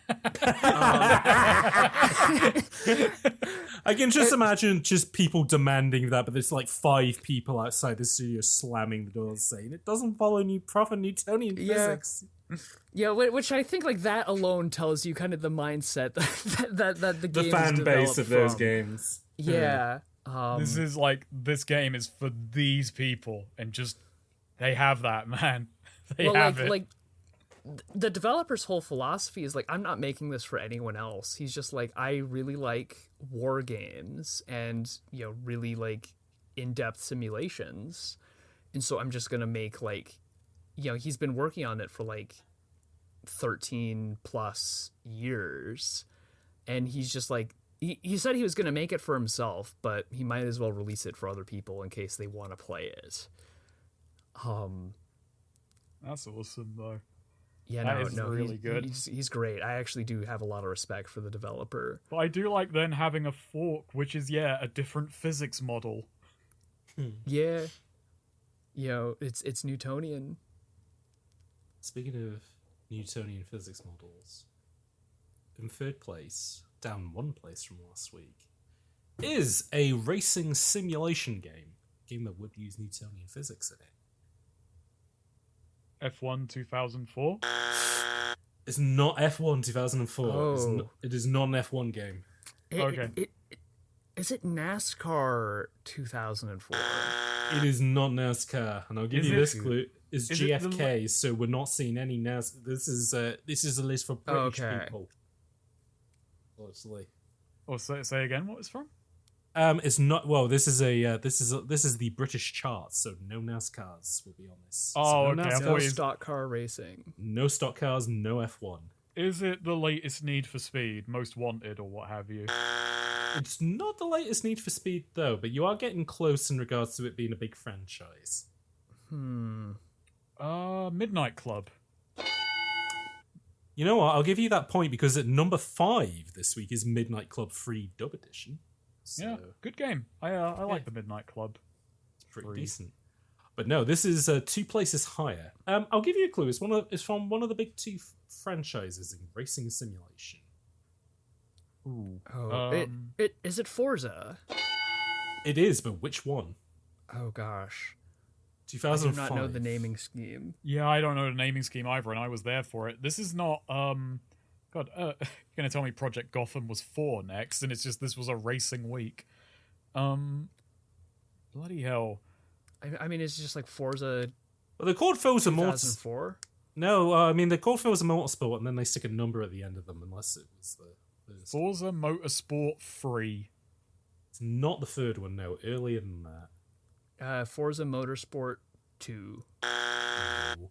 It's Forza Forza Motorsport Zero. 1. It's the first game in the series. Wow, they whacked a 1 on it. They knew they were going to make sequels. Oh no, this one doesn't have. I said at the end of what I said was they Yeah. didn't stick a number on 1, but yeah, no, but Yeah. that would have been cocky if they did stick. I would have respected that. I mean- Someone I should mean, just like- start a series with 1 in their first run. Remember when Battlefield did that, and it wasn't even the first game. Yeah, in the that's series? bullshit. Yeah, it was cool. Considering like the popularity of like these kinds of racing sims, though, like it would be a reasonable assumption to make that that there's going to be more of these. That is true. Number 4 this week, which is another non-mover, is also a film tie-in game, and funnily enough, it's Chariot mentioned this game when he was talking about Star Wars Episode 3. Oh, Fuck. is this Return of the King? Because I'd guessed that before. It's Okay. not Return of the King, no. No, you mentioned that before we were talking about episode 3. Mm-hmm. Oh shoot! I can't remember what was I you talking mentioned about? during episode 3. Oh shoot! Oh dear. Oh, my memory is failing me. Oh no. It has been over 3 hours of podcasting, so Yeah. don't blame you. What's the genre? Give us the genre. Platformer adventure game. Some for the kids. Lego Star Wars. It is at number 4, Lego Star Wars. Ah. Also tying into Star Wars Episode 3, Revenge of the Sith. That makes sense. Yeah. That makes sense. It came up. Quick question, which is the better game though? I'm assuming Lego Star Wars. Yeah, probably Lego Star Wars. Yeah, I mean, yeah. I remember being very charmed by like the hub world in Dexter's Diner. Oh yeah. Dexter Jackster's fucking diner. His 50s diner in Jedi World. Cool. Yeah. Good idea, Something that you George. don't get in like any like the other like compilations because they always put it in like Mos Eisley. Oh yeah, that's where the next Star Wars film. You know, it's really funny that that the original Lego Star Wars trilogy is based on the like prequels, but then that managed to do good enough that it was like, yeah, let's adapt the Star Wars films that people actually want us to. Let's do the original trilogy next time. Those kind of just became weird background radiation for me during that era where they were doing so well, but it's like every few months, like, oh, here's Indiana Jones, here's the original trilogy, here's the combined trilogy, here's Batman. Did they do Batman? Are they still? They did free Batmans. Lego Batmans. Yeah, I was the right age for these kinds of games, so I played like a lot of them. You know, I played both of the Star Wars games, so I never had like the complete edition, but I had both of the games separately. You know that the new one's like really good. Oh, that's what people were saying. They're still doing them, and they're still doing well. They have like the child juggling technique where you can like, rise infinitely by juggling a child because they have infinite health. Yeah, they got child juggling. Not even Devil May Cry managed to get that. Not even Postal has child juggling. Oh, no, exactly. Right. But no, the new one's good. It's like again that we were talking about. You know, no, so it's based on all the Star Warses basically. But the way that they've changed it is like they've made it more like an open world style game, and like just the flow of it's just really solid. That's insane! Wow. And like I do remember thinking like, wow, like this looks both kind of true to like the Lego look. Oh yeah, like and the graphics in it is kind of nuts as well. Like they look more like Lego pieces, which is pretty sick. So. Yeah, because like that was always a thing with like the other games. Yeah. You have like a realistic forest with just Lego slapped onto it. Yeah, that always used to annoy me about the Lego games, was like, why aren't the backgrounds also made out of Lego? But then part of me kind of thinks it's like, oh, it's more like a kid's diorama though, where it's like you use like household plants and stuff to stand in as a forest. The Lego 2K Drive does that. It's really neat. Like you do have Lego buildings, but then you have like giant plant pots and stuff standing in for like trees and whatever. It's cute. Well, I also do wonder if there's almost maybe like a yellow paint thing where like all of the anything things made that out you of can Lego interact is really obvious because it's Lego pieces. So it's like it's not just that's like a little plant that you aren't supposed to do anything with. Whereas, like, if it's like a Lego thing, it's like, I can destroy this, and it may or may not do something. And the original trilogy Star Wars Lego games work, especially New Hope, work perfectly because it's like the set design for that film was literally just bright white, dark black, grey, yellow, like just the most low, either like super contrasty or low contrasty backgrounds to help everything else pop out. And it's like, cool. Yeah, this just looks perfect in this game. As a result, you can know exactly where you need to go. So, yeah. Very neat. Number 5, at one place, we already guessed it. It was Midnight Club 3 Dub Edition. So number 6, which is down one place, is a street sports game. Ooh. Is it FIFA Street? It is FIFA Street for the PS2, Xbox. Not a good game. Bit too Not much. a good game. It's okay. I think it's just a bit loud, which I know sounds weird, but it's like it's way too hype. That makes sense. EA should have chilled a bit and just had a calmer street kick about. I don't even know who I'm talking to at this point. The old Snake would never have said such a thing about FIFA Street. I don't know. God, next thing you're going to say SSX Tricky is too loud. No, SSX Tricky earns it, as does NBA Jam. I'm not going to I'm not taking away. I'm not that old. All right. We'll see what you say next episode, and then we'll decide if you go in the home or not. Number 7 this week, a non-mover, is a PlayStation 2 game published by Sony, and it's a peripheral game. This is a game that's built around a stupid bit of plastic. iToy Spy. It's not an iToy game. Oh my. Oh, this isn't Buzz, because I don't think that was like directly. Unfortunately, it is not Buzz either. Is this a microphone game? This is a microphone game, yes. Is this Rockin' the Mic? Oh, it's not Rockin' the Mic. No, it's the main Sony franchise. Oh, SingStar. It is SingStar, but do you want to try and guess which SingStar this is? SingStar ABBA. Unfortunately not. I'll give you this clue. It is named after a chain of clubs across the UK. Oh, Actually, I don't know why that would be useful to you. Is Ministry of Sound a fucking club? Chain club? The Ministry of Sound is a club, but not Ministry of Sound. Ministry of Sound sounds like a George Orwell thing. Yeah, that's what we have when the country goes full authoritarian. Is we'll have the Ministry of Sound, and you can queue up there for a night. Ministry of Sound's an interesting club because they based it on the Paradise Garage in New York, where basically rather than how most clubs worked, which was you'd pick the venue, you'd fill out, and then you put the sound system in. They basically built the venue around the sound system, so it was like one of the few places in the world which had like there's only so many places in the world that sound like Ministry of Sound, and like that's one of the places. It sounds pretty cool, apparently. You know what? I will. I'll give you. I don't know any. I do not know. No, that's fine. It is SingStar Pop World. I've never got that. Nah, that's fair enough. You might get this one though. Number 8, a non-mover, is another racing simulation game from the rival series to Forza. Oh, Project Gotham. Not Project Gotham. No. Is it Forza? Oh, wait, I already said Forza. Forza's already been guessed. Maybe Forza would be good as its own rival. Is it Colin McRae? It's not Colin McRae, no. Oh, gosh. What is Forza's big competitor? Come on. Need for Speed? No. There's some other like sim racer. Is it Gran Turismo? It is, but which one? Oh, God. Gran Turismo 3.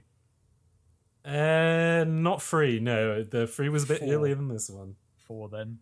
Yeah, Gran Turismo 4. I remember Wasn't that one of the first games to have like Gran Turismo 4 prologue or something where you could get like a fucking early thing of the game? So there was free A spec and then 3. Yeah, and free A spec was basically just the PS2 game scaled up to PS2 like 480p.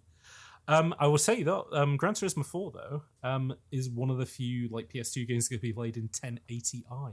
Which is interesting. Yeah, if you can get HD out of it, which is pretty neat.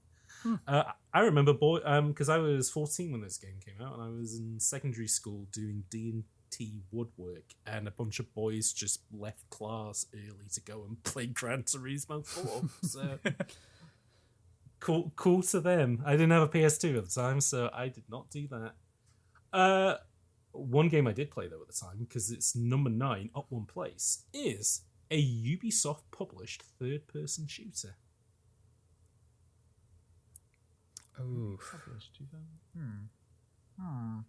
Is it a Splinter Cell? It sure is, but which one? Boy, Pandora Tomorrow. No, it's the one before that. Chaos Theory. It is Splinter Cell Chaos Theory. What's his name? Sam Fisher. Sam Tom Fisher. Clancy. A Sam Fisher special. Tom Clancy idea. Because I don't think it was Clancy idea. It was based on an idea that Tom Clancy had at one point. He said, hey, what if there was a guy who had... What if he had 3 eyes, but he only actually has 2? Wouldn't that be cool? And all the guys at Ubisoft are like, yeah, that's sick. A Splinter Cell. Yeah. A series all about the idea, what if a man could do the splits? What if a man was Solid Snake, but cool? And they said, yeah, we can do that. We can do that easy. And then finally, at number 10, up one place, is an MMO. Wow. Oh, an MMO in 10th place. An MMO in 10th place. This was a big deal in the UK when it released. Might have been a big deal in the States as well. Ultima Online. It is not Ultima Online. I want to say like EverQuest. Ooh, it is not EverQuest. Is it not EverQuest 2? And it's not EverQuest 2 or EverQuest as well. I gave you a clue. The big selling point of this game was that there was no subscription fees. I know this. I had this game. Everyone had this game. It's a franchise that no one remembers anymore. But I own it. Fuck. But I know what you're talking about. Yeah, no fucking subscription fee. Why can't I remember the name? I'll give some more clues. It's published and I think developed by NC Soft. NCSoft published a lot NCSoft. of MMOs. That is true. Is it Guild Wars? Guild Wars. Yeah. Number 10. I played it. It did not turn me into an MMO guy. No, None of it didn't. Yeah. None It of didn't them for have. me either. I think I actually ended up refunding it because I didn't get a lot of play time. I mean, I played multiple NCSoft stuff though. I mean, the one I liked the most was City of Heroes. That was charming. Oh yeah, it had the three genders: male, female, and big. Yeah, Big gender. big gender. Do you want to do the PC one? Even though I think it's going to be terrifying. Let's. You know what? Maybe we should do it to 5 or maybe 3 if it's that bad. Actually, tell you Yeah. what. What if I eliminate the ones that you already guessed in the other charts? that That sure. sounds like a good idea. That's reasonable. Yeah, Okay, all right. we're gonna do get that. this fucker to 4 hours, even if an hour of it is quizzing. 'Cause I love the quiz. Yeah. Okay, so this is the PC formats charts for this week. Now, where do you think Boiling Point came in this chart? Didn't chart. Oh. Gonna say. You're going to say didn't chart for the PC? I'm gonna What about say you, didn't Chad? chart. I I'm mean, gonna like, I think it may be charted at like really, really low on the chart. I mean, there is Atari money here. There is So- Atari money. There is That's Atari money. I could be. And keep in mind, this didn't come out on any consoles, which maybe... Well, actually, that game wouldn't have run. I'm gonna throw in my Yeah. lot with didn't chart, even though I'm starting to doubt myself. That's fine. How many games are on the chart? So the all formats, I think, went up to 50. So Okay, so I'm gonna say. All right, I didn't realize we were going up there, so I'm gonna say 48. I'm gonna say like 42. Well, Chariot, you're closest, but you're both dead wrong. It came in at number 11 on the PC. Ooh. PC Ooh. formats chart. The Good on PC you, crowd, they Boiling were Point. excited for Boiling Point. So They were hitting boiling point, but the game didn't bring the heat. It didn't, even after they got it patched. Now, we'll breeze through these. So number 1 in the charts is Guild Wars, which was number 10 on all formats. Number 2 sense. is Championship Manager 5, which was also on the all formats chart. So, number 3 in the charts, I would be incredibly surprised if I didn't even know this game, so I'm just going to give you all the clues I can. It is a real-time tactics game from Pyro Studios, published by Eidos, set during the Revolutionary and Napoleonic eras. Oh. This sounds good. Yeah. This sounds like actually pretty interesting. Real This time got some decent Napoleonic reviews. tactics. Real-time tactics, It is a RTT. Real time as opposed to RTS. Correct. That's strategy. Tactics is smaller scale. This is. I mean, you're gonna. I'm glad we're doing this because I want to know this fucking game. But, fuck, man, no, I don't know this. Chariot, I feel like would have been the only person who maybe got this, but if you were, No Man's Land. That's I'll have to see like I'll hear the name and I'll either be like you annoyed either go, that I didn't oh, I pull it know out of that, my or memory oh, hole, yeah. or, I'm I've going to give never you the heard name of then. this. So number 3 in the charts is Imperial Glory. no. I never haven't heard of that. that one. Man, Okay, I'm just writing that name down. Yeah, pop Check it on that. your list. Yeah, Imperial. What was it? That- Say that- that name that again. sounds Was like it a good Imperial Ludo what? Obscura Imperial game. Glory. Imperial Glory. I'm putting People it in are a now totally typing different in chat so everyone else can be confused. Excellent. Number 4 in the charts, however, is a bigger game than that. It is published by EA, and it is a expansion pack to a big PC game. The Sims. Sims 2? Yeah, and what is the expansion pack? I'm gonna say. I don't think it's the Pets one. Pets was going to be my first guess as well, because that's always the one I remember. I think that one God. came up on a different list. So Was this the babe? Was it the baby expansion? It's not the baby expansion, but I will say it's somewhere that your baby can go.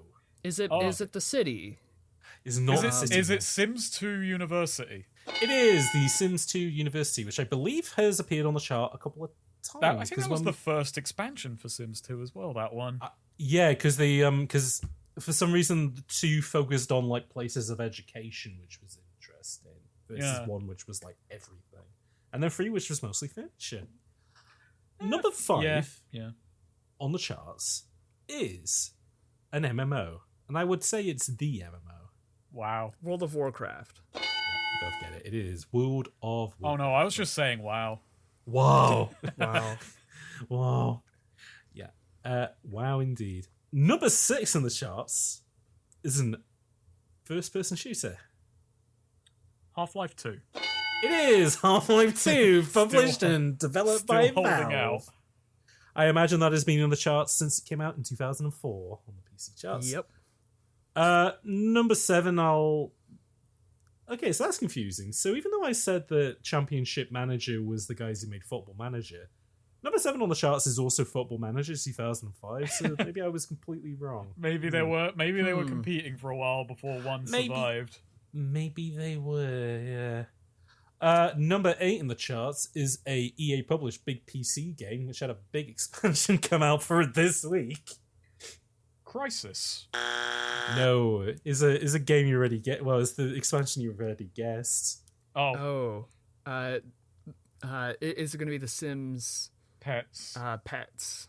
No, it's just The Sims 2. So that's okay. Right. Base game Now, is trailing. 9 and 10, very exciting. We're now getting into the Chariot zone because it's RTS time, baby. Oh right. boy. Number 9 in the charts is an RTS game by Mad Doc and published by Vivendi. Oh, Mad Doc. Mad Published Doc. by Vivendi. It is a sequel game, so it's a 2.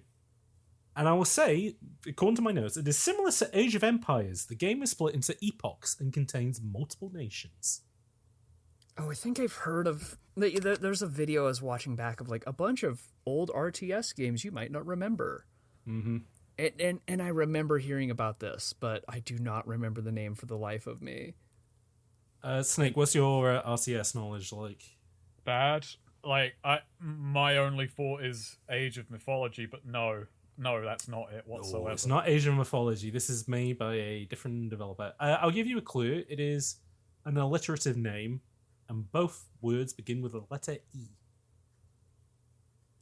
Oh, is it Empire Earth? It is Empire Earth 2. Oh, yeah. The squeak. Oh, okay. Empire Earth 2. Like, apparently, the History Channel got a lot of the music that was involved with Empire Earth. So is you'll that just, right? Yeah. I think like Mandalore mentions it in his Empire Earth video, where like if you just watch like enough History Channel, eventually you'll just be jump scared by like, wait a second, that's an Empire Earth track. That's pretty good. And then finally in the charts, number 10, another RTS game. And Chariot, it is a game that you've been playing recently, which is pretty fucked that it's on this chart. But, Ooh. Developed by Firefly Studios and published by 2K. Oh, is it going to be Stronghold Crusaders? Not Crusaders. Okay, it's just Stronghold. Stronghold. Is it Stronghold 2? Hey, I'm going to give the point to Snake. It's Stronghold 2. That one I actually did play. I found it way too hard as a kid and I got filtered by Stronghold 2.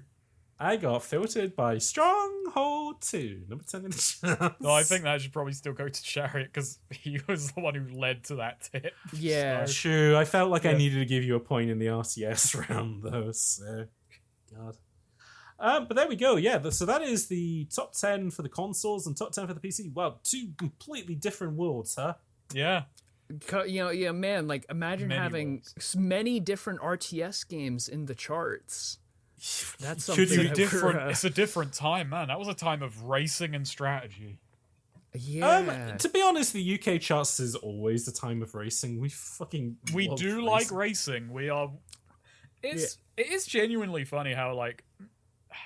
Let's go on one last tangent before we end, but so much of what was cool about like the PlayStation 1 and PlayStation 2 was just racing games in the UK. Oh yeah, just Gran Turismo machines. Yeah, and like not even that, like the sci-fi one. What's that series called that's not Wipeout. Wipeout, yeah, we fucking loved Wipeout, and that feels like a piece of the fucking UK, that game. Well, yeah, it was because Wipeout had like a bunch of like Prodigy and Chemical Brothers tracks in it as well, so it was like on the cutting edge of just sort of electronic like Big Beat at the time. Like there was a bunch of Fatboy Slim stuff in it as well. Ridge Racer kind of had a tiny bit of that, but it was mostly in-house composers for Namco. And Gran Turismo was weird because like in the Japanese releases you have Moon Over the Castle, and it's full of like traditional sort of Japanese. Feels a bit more classy. That yeah, series. It's full of Japanese jazz versus when they released them in the US and UK, it was full of like a lot of like British rock bands, which I don't know, still a pretty good fit for Gran Turismo. But yeah. The real series no one remembers is Destruction Derby, which was I had those games. I had Destruction Derby. Yeah, Destruction Derby's one of those like franchises or like concepts I'm surprised just hasn't come back. Like you got that one Steam game which is like, you can bust cars up, and it's like, man, we could do so much more with Destruction Derbies nowadays, but no one's doing it. God, what's it called? Flat Out or whatever it is? Yeah, Flat Out's another series, actually. Flat Out's good. Flat Out is the series where its USP, its unique selling point, was if you crash hard enough, your driver will fly through the windshield in a ragdoll. Oh yeah, because there were like Super Monkey Ball style mini games where you'd have to hit the wall hard and fast enough that your guy would fly and like hit a target at a specific point. It was basically just Monkey Target, but for car crashes. Oh wow. But there's one on Steam, I can't remember what it's called, even though I own it, and it's okay, but it's like, we could do so much more with Destruction Derbies, guys. It's the Bugbear Interactive one in it, which it used to be called like Untitled Car Game, and then finally came out, but I can't remember what it's called. But I'm Juma played a lot of it. I'm scrolling through my thing. Well, there's like that like one simulator of it's like NG Plus or something. Oh yeah, there's BeamNG Plus as well, which is like all rigid body physics simulation and stuff like that. Yeah, it's more of a simulator than like being like a full-on racing destruction game. I mean, it's funny because you do get Forza and Gran Turismo's like rigid body like physics engines are really good. The game I was trying to think of was Wreckfest. Yes, I forgot about Wreckfest, but yeah, they should bring it back. Just Burnout kind of had that as well. It's just like smashing cars was like really fun, but yeah, too much money in games. I actually really like the first Burnout game, even though it's like it is outclassed by later games. But there's something very it's quaint. It's quaint. The first Burnout. They hadn't quite figured it out yet. Also, it saved every single crash you had to a replay. And as a kid, any game with a replay feature, I was like, I like it. Yeah. I want to accrue good replays. That was its own reward for me. I just want an entire PS2 memory card full of these. Yeah, just give me that. I think that we've come to the end of this episode of Bullet Time. This magnum, this journey through Realia and through the charts of the year 2005. So I suppose we'll end kind of where we started, which is obviously with you, Mrs. Snaker, who wanted to cover this game. And I guess just for the folks at home who might not know who you are, if you'd like to promote anything and give any shout-outs. Well, I make very long gaming stuff on YouTube. I'm kind of trying to go back to covering jank like Boiling Point at the moment, kind of working my way back to that. I've got a couple things lined up, like Brigade E5, which is in a very similar kind of thing of being a very, very jank shooter, but that one's a tactics game. God, I don't have any shout-outs at the moment. I feel really bad about that. Don't have anything in the pipe. You could shout out Boiling Point. I could shout out Boiling Point. Get it on Steam, I suppose. Get it on GOG. Your best option might be, even though it's kind of crappy at this point, is to track down a disc copy and patch it, because that's a bit more stable. But if you can't do that, then what's on Steam will do in a pinch. Yeah, I mean, I've played the Steam version, and you just have to be very careful with like your saves. Just save constantly, and then once your saves stop working, you just close the game, start it up again, and continue where you left off. I mean, the hope is maybe Ziggurat might just patch the game. But, I mean, I guess hopefully there's enough reason to do more work on it. That's why we need people to show that Boiling Point has a fan base. We need people to hit their boiling points, so we know how they do. We need them to do that because it's so good. Chariot, thank you very much for coming back. It's no problem. It's always a pleasure. Is there anything that you would like to point people towards or promote or shout out? I mean, like at the moment, I've actually been playing quite a few Atari games, but not Oh yeah, why don't you tell people about your fun not these project? sorts of Atari games. I've been playing an arcade game every day, and so essentially I'll play a game and then do a short write up about my thoughts and whatever comes to mind. And so far it's going strong. Excellent. I've been bouncing between several eras, several different companies, and also trying to read some books related to the subject. So there's like a book I was reading on Nintendo's arcade history because I wanted to know more about the Versus system before I actually play any of those games. Nice. But you can find that at I think it's like arcadedaily.wordpress.com, though like actually looking up like arcade a day on Google will not bring up anything useful because Google search engines are terrible at the moment. They're full of AI. I guess my shout out will be to DuckDuckGo, even though I don't know if that's good at this point. I don't even know if that's good at this point. Well, like, doesn't that run on Chromium? It does, yeah. Yeah. Shout out to finding a new search engine that hasn't Shout been corrupted out yet. to Ask Jeeves. What's he up to now? Oh boy. Yeah. I hope Jeeves is enjoying retirement somewhere, He's in Mallorca, relaxing on a beach. I think he'd say that to be terror. I bet he wouldn't have thought that he's retired. I would have thought he'd probably think he's still at it. Still the number 2 most known web browser in the world. As Jeeves. God. Sorry, Chariot. What was... Oh no, that I mean, like, in addition to that, I also do. Hold on, I might want to wait for the dogs in the background to quiet down, so it's easier to actually edit this bit of audio. Someone knocked on the door. Was it a cat? I do not believe it's a cat. I believe it's my aunt coming over. Gosh, dang it. My mom's like answering the door, but let me know once you can no longer hear them. Okay. Did you hear my dog earlier in the recording? I didn't hear your dog earlier, no. Oh. Okay. She went off I'm just on watching something. like the audiogram on my screen. I think you're good. Okay. So, in addition to actually, doing these arcade posts, I also do videos. It's been a little bit since I've posted one, but I have a couple of things that I'm planning on releasing in the next couple of months.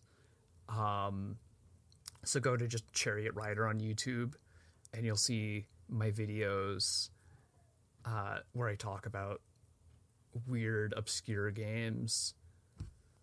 Nice. And for the moment, that's all I have to promote. Excellent. Well, as per usual, I've been James. You can follow me on the website formerly known as Twitter at HotCyder, HOTCYDER. If you enjoyed this podcast episode, please rate and review on your app of choice if there is such a thing to do that. And hey, if you want to listen to more episodes of Bullet Time, you can always help support us over on Patreon as well over at HotCyder. Until next time, though, folks, I mean, what's the funny twist we're going to do on keep boiling, I guess. Keep boiling. Keep sawing. There we go. Make sure you listen to that cool Insolar music.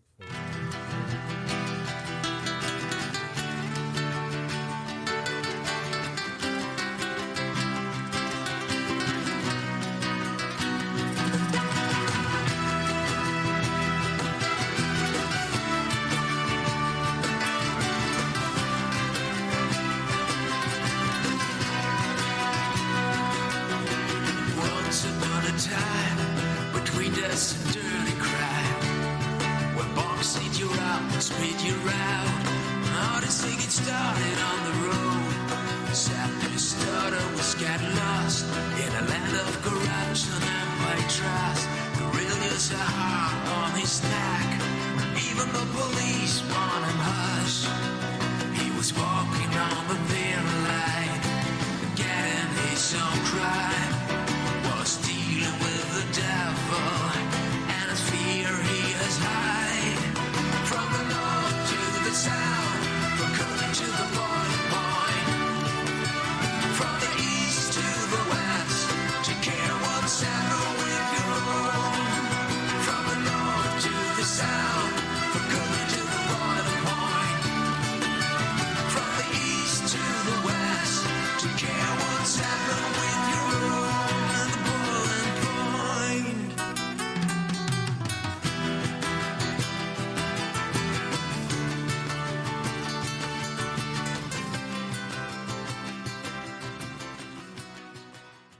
This podcast has been made possible by Dylan Robinson, Eric Hamilton Schneider, Jesse Garasha, Kevin from Pixellit, Mouse, Twyla27, Valerie B, VG, and the Hot Cider support tier.